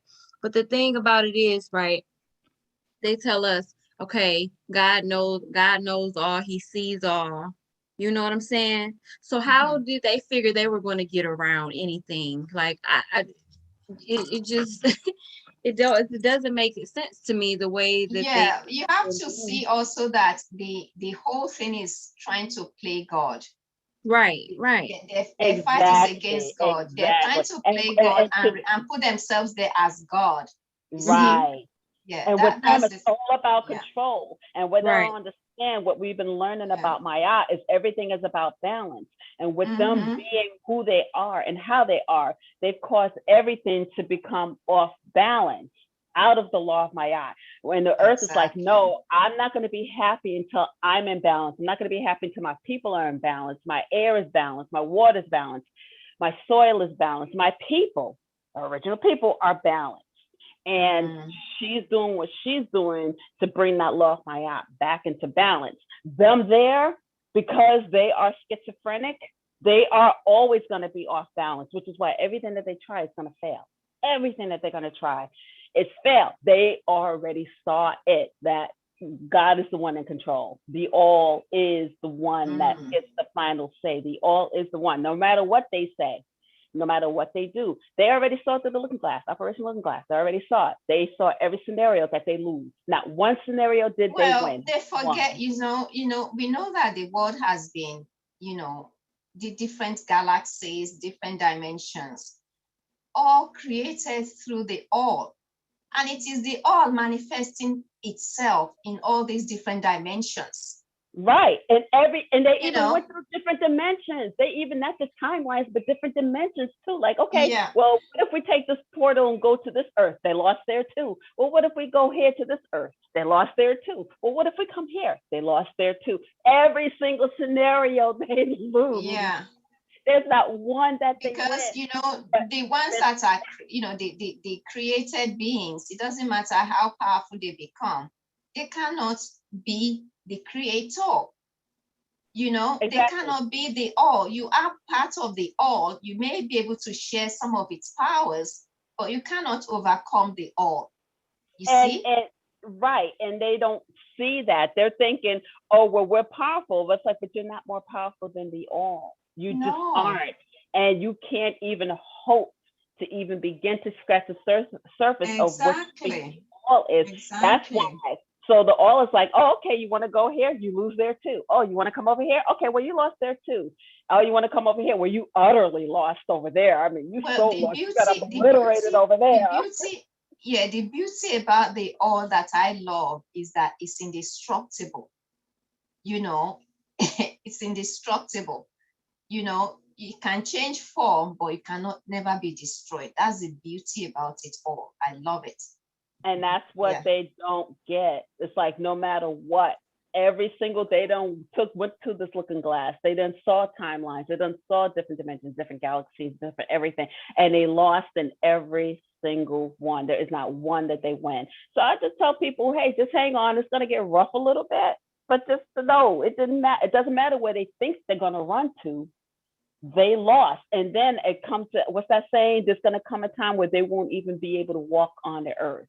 Figuratively, literally, there's going to be, and let's just say, let's just say they did decide they want to build these underground bunkers. Ever see the movie that showed 100, where there was all this stuff taking place on Earth and it was uninhabitable, you couldn't breathe the air. But what ended up happening was a whole group of people came back to the Earth and they were the only ones that was able to breathe the air. They came across these people who were in these bunkers, and the people that were in the bunkers couldn't breathe the air. So that in essence, those bunkers became their tombs. They're gonna die in them bunkers because they can't even breathe the air. Well, that just goes because it's been I don't know if you guys are part of on Telegram. It's a channel called what is it? Domes and Underground War. And they've been showing a lot of the underground bombings and things that have been happening. They're actually like bombing under all of these underground and they're flooding them. Yeah, they're flooding them. They're bombing them. They're doing all types of stuff. I was also watching a video that I put on my Facebook the other day, and it was talking about how they're going to be eradicated from the face of the earth, pretty much. Yes. Exactly I was just about to say that. And that's what somebody was saying by 2030 or 2042, they won't see any one of them on the planet. They'll be gone. Right. And that's what they saw in the looking glass. That's why they're panicking, because they're like, okay, maybe we could do this. It's like, no, you lose. And that's why they're marrying. That's why they're marrying us. That's why lots of them are marrying us. Yes, absolutely. Yeah. And I'm sorry, but at this point in stage in the game, and anybody who doesn't see that that's what's happening, to me, you need to be dealt with. I'm just saying, you need to be dealt with. That's all I'm saying. Because this is too late in the game for you to say, I didn't know. No, you knew. You just choose to ignore. You knew. So you gonna have to get dealt with too. I'm just saying. That's all I'm saying. Right. A lot of our people are going to go with them. They're going to go down with them. And I go down with them. Right. And I say, go ahead, because you have a choice and you've made your choice. Yeah. You've made your choice that you hate your own kind so bad. Then why are you amongst us? Then you don't need to be with us. If you don't want to build with us, then you don't need to be around us. Yes. Excellent. Exactly. Well, this has been a very good conversation we've been having, you guys. You hit on a lot of different things, and I'm happy and surprised to see everyone who's been with us since we started this rising, still with us. So, Mother Mia, are you still having your class today? No, I'm going. I had to let Mother Amara know that I'm going to cancel the class because I'm on my my generator. So I'm on generator power right now. So I still don't have any electricity. So I'm going to cancel it for today, and then we'll just continue with it next week. Okay. Did anybody go to the Lumi site that I posted? No, I didn't. I never saw it in the chat. Oh, it's there. I sent it to the it was there. It's there. I put it in the comment section because I can't post anything on the main section. I put it in the comments. In the comment, okay. I'll go Yeah, check. comments. Mother Flora, I tried, but it kept kicking me out. Oh, Well, you know how you have to provide your you have to take pictures of your driver's license and all that other stuff. See it now. yes. And by the time I got there, I guess I kept falling off, but I'm gonna try it again. Okay, if you're having problems, I can help you out. Okay, I can help you to do that, but you have to send me everything. Like I posted all the requirements that you need to be able to register. So I would need that. I'm Like, sorry, I would Mother. need, Now what is yeah. what is this? I'm sorry. Oh, it's a Lumi currency that is being given to all African people in the diaspora and in the continent. So they're giving it to everybody for free, but you have to register to be able to get it. It's a digital Lumi currency for all Africans. And you get, it's backed by solar and gold, grains of gold. And this is I did see that, and when I saw Lumi, I thought it was the deodorant. I said, I thought, what is the deodorant? I mean, I'm like, I don't why it's like. No, it's a digital currency for all Africans. Okay. And they started giving them out since October of last year, and they're going to give it out up until 1st of October 2023. So it's to actually get Africans to trade with each other. And they have their own central bank, and they have enough to give out and also pay off all African continent's debts. Yeah. So they're canceling all the debts. In fact, they've sent, I think they've sent a notice to all the different to IMF and World Bank to ask how much debt that all these countries in Africa are owing. And they're writing them up, but they haven't been rebutted yet. So it's a cryptocurrency? No, it's not a cryptocurrency. It's a digital currency, but not crypto. Oh, digital. Okay. Digital, okay. yeah. Ah, okay. I see what you mean. Okay. And there's a marketplace where if you want anything from the marketplace, you can use Lumi to pay for it. So I think they're partnering with different organizations where you'll be able to spend your Lumi. So because it's still early, but they have a lot of people using it in the continent. And I think one country has started using it as one of the, to pay for things. So it is gaining ground worldwide. Apparently, one Lumi is equivalent to 15 point something US. So, and see, they So give you said you left six. the sign-in information on the last class we had in the comments? Yes, I put it in the comments. I don't know whether, I think I put it in the, I don't know whether it's a community or international community section, or it's in one of the, it's in the comment section, because I can't post anything in the main section, I don't think. It's only Mother. Yeah, it's Mother in the comment section. Yeah, it's in the comment I just section. found it. I'm gonna pin it to the I'm gonna pin it. So you'll see pin messages. Okay, Yeah. great, thank you.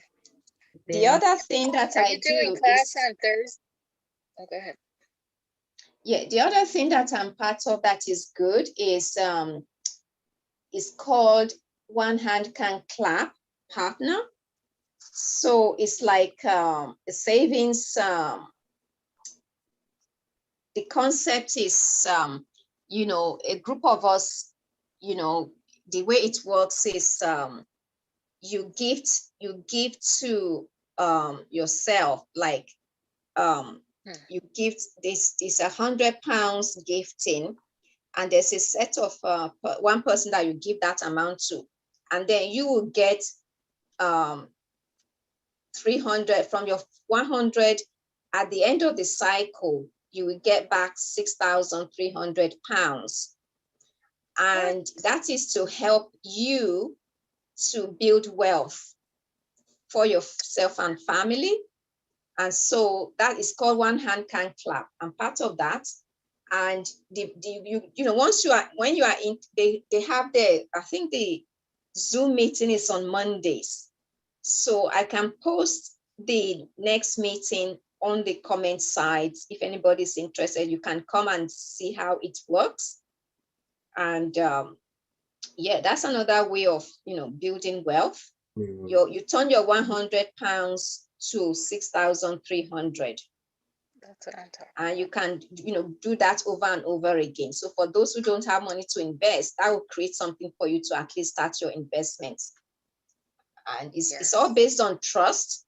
So we only ask people that you can trust, who are like-minded, because that's the only way it works. It's based on trust. Yeah. So beautiful. What time is the meeting? Because I'm always, the it's meetings, screwy for me over here on the West Coast. yeah, the meetings are like 7 o'clock Jamaican time, which is like, my time will be like, I think it's like 1 o'clock. I know it's in the afternoon, my time. I will post it and let you know what it is in Eastern Standard Time, and then you can convert it from there to wherever you are. Thank you. I'll post the I'll just the have next to play it in the background.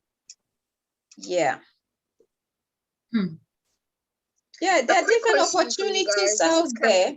Yes, there are lots of opportunities, but definitely please put that in the chat for us to go over and get over.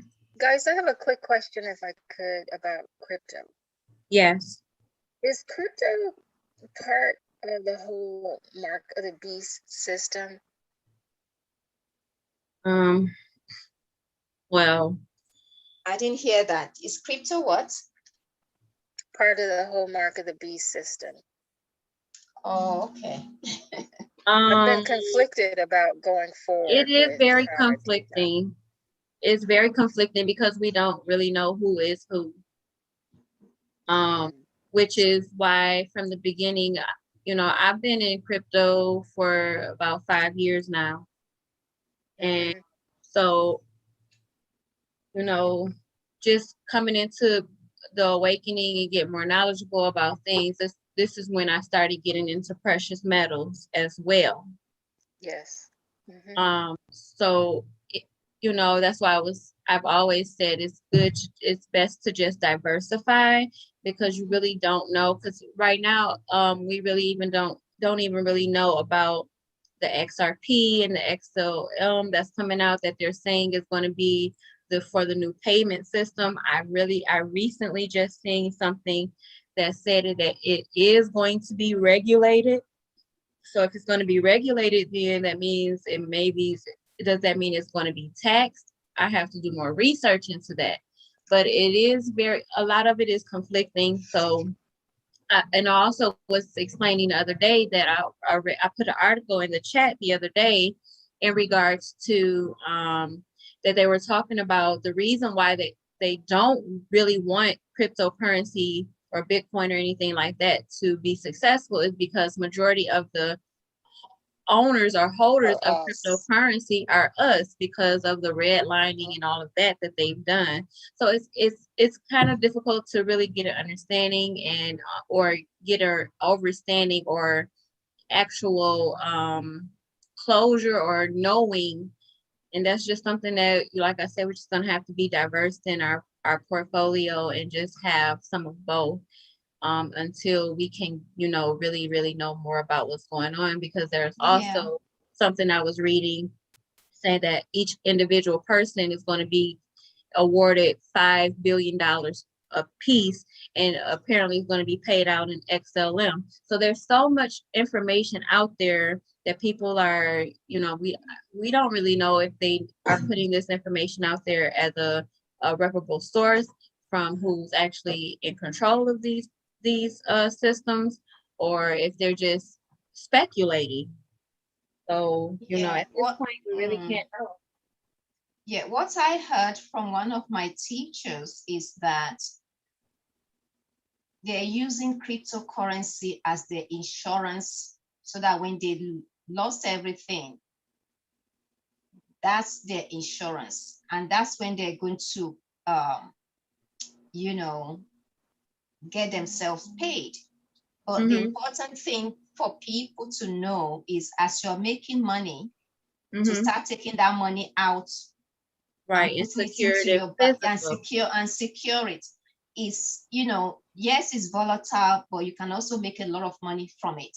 Absolutely. So Right. yeah, so that's, it's just to be aware that as you're making the money, get it out ASAP, so Right. that, yeah, and because it's volatile, don't put all your money into it. Just put something like, you know, like Yeah. the advisor is like money that you don't mind losing. That you Right. can put like, you know, $200 in each different ones that you decide to, you know, to minimum of 200 and nothing more than 500, you know, Mhm. or 1,000, and then Right. just play it like that to different ones, and then you just keep watching, and then as you're making Yeah, money, and you my take concern them out. wasn't so much. My concern Yeah. wasn't so much the volatility as much as it was about what it's connected to. You Right. know, because even the Yeah. language, even the products, even the different contracts, and maybe that's another thing to look at too, is what are these contracts associated with? What are they? What's it actually contributing to? What's it building? Well, what I do You know what I know mean? there, you also have to look at like use cases and things like that, because it is helping and changing a lot of different industries. Like I was showing you Right. guys a few weeks ago about the NFTs and things like that, and how it's Yes. allowing people in the art industry and the music industry to get their content out there in a different way, in an easier way than it has been before, through all of these different uh, production companies and having to sign all these contracts. So we have to look at it as a gift and a gift and a curse at the same time. And it's all about balance, really, and negative and Yeah. positive, and bringing everything into balance, because at the end of the day, there's always going to be a negative and a positive side to everything. So Yeah. we have to The look at thing it. also is that it gives people who have been at the bottom ladder a way out to make Right. money. Absolutely. Unlike the traditional way of making money that you're always struggling. You know, this is a chance that, you know, ordinary people have to actually make money and to make Indeed. it big. Yeah. Mm-hmm. But at the Okay. end of the day, we all know that precious metals is the way we're moving to. That is Absolutely. Yes. real money. That is where there has to be money, is where there is substance, something you can hold. Yeah. So by all means, precious metals is the end, the ultimate. When everything is Yes. resolved, that's where we should be. That's what's supposed to be the one that we're Yeah. spending. Yeah. Yes. Yes. I'm on that too. I'm on that too. But you know, I'm learning so much on But the it's other an side. And I'm like, individual, am I doing yeah, the it's an wrong thing? individual choice. You have to make your individual choice where you want Absolutely. to put your money. You know, if you don't feel Yeah. comfortable doing crypto, then put it into precious metals. Some Hey, people only Yeah. buy precious metals, that's you right. know.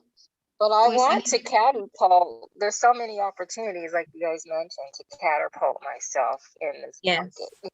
mm, So, but I don't want to be contributing to the market of beast either. So, And I understand that part. That's kind of where I am at with this thing, because it's a young lady in the galactic community. I introduced you guys a few weeks ago to Rod Hayes, who's kind of, partnership with him.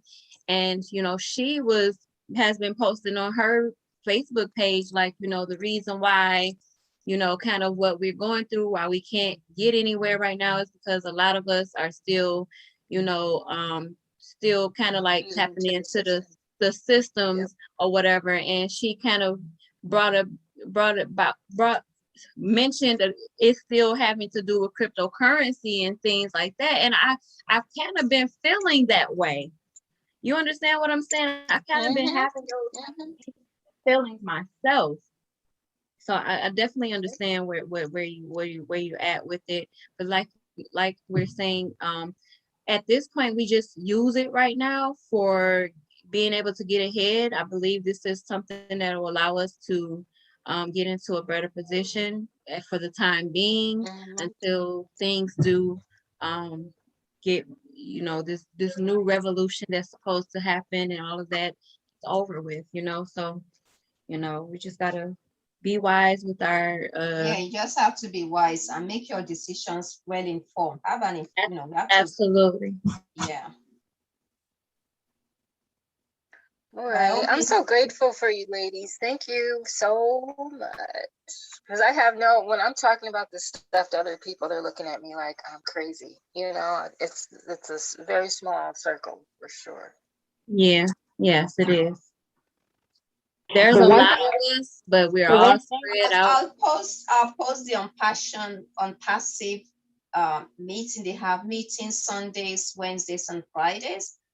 That's another opportunity to look at, because that's one I feel is an actual business that you it's all done for you business. Mhm. And I Sorry, what feel was it? it's called on passive. Right now, On you I've can been hearing about join. that. Yeah, you can join as a co-founder. I Mhm. think the actual CEO is giving opportunity to ordinary people to actually build wealth for their family. Because like Zoom, all the different technologies that we have that people are using, he's put them all together under one roof. So when you become a co-founder, they set up a website for you, they put all the products there, and then they bring traffic to your store using AI technology. And and this is all across the globe. So, and they've had over 1 million people join now. But Mhm. soon, once they launch, that opportunity is no longer open to be a co-founder. They will only have people who will join them as a reseller.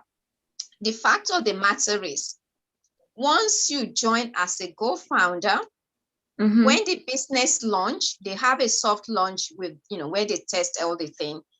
Mhm. They say this is the only business you need to have, because everybody needs to have like a Zoom. They need to have, they have academy, they have everything under one roof. So it's going to compete with Google, Zoom, and at a lower cost than what people are paying at the moment. Mhm. They have the emails, they have everything. And so when traffic are being brought, you don't have to do anything.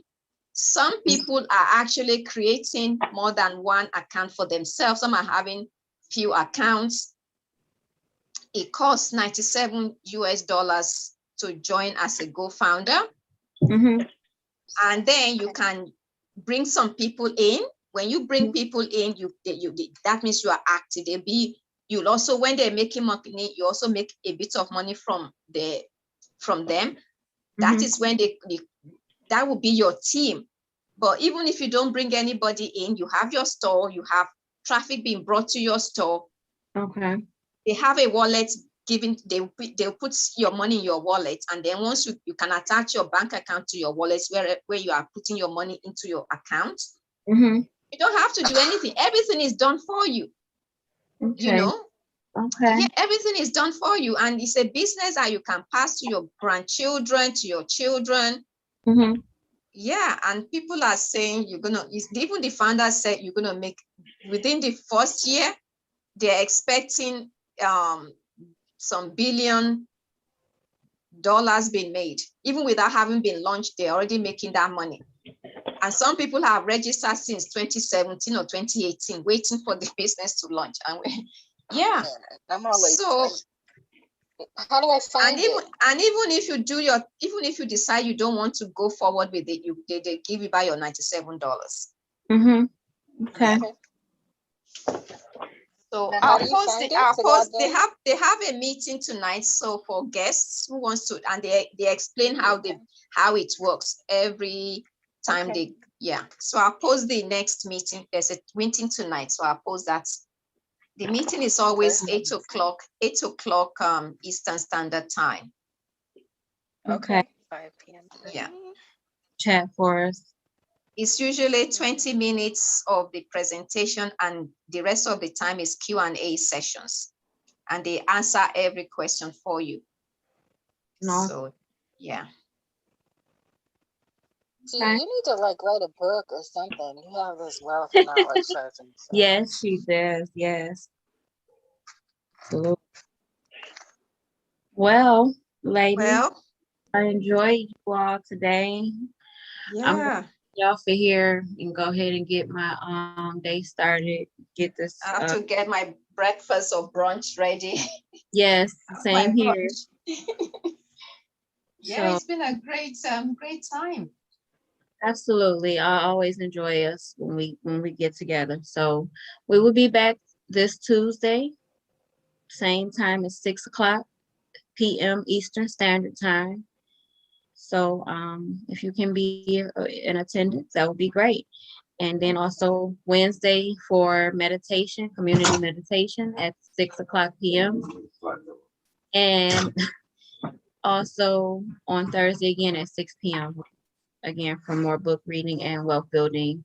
So with that being said, I enjoyed you all and I love you. I appreciate you and peace and love.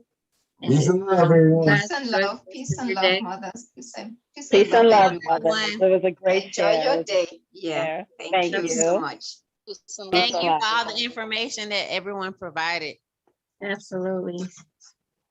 Yeah. Guys, have a Bye. good day. Have everyone. You too. Have a good day. Yeah. Bye. Yes, they want to talk about everything. Now, what was going on with this? $30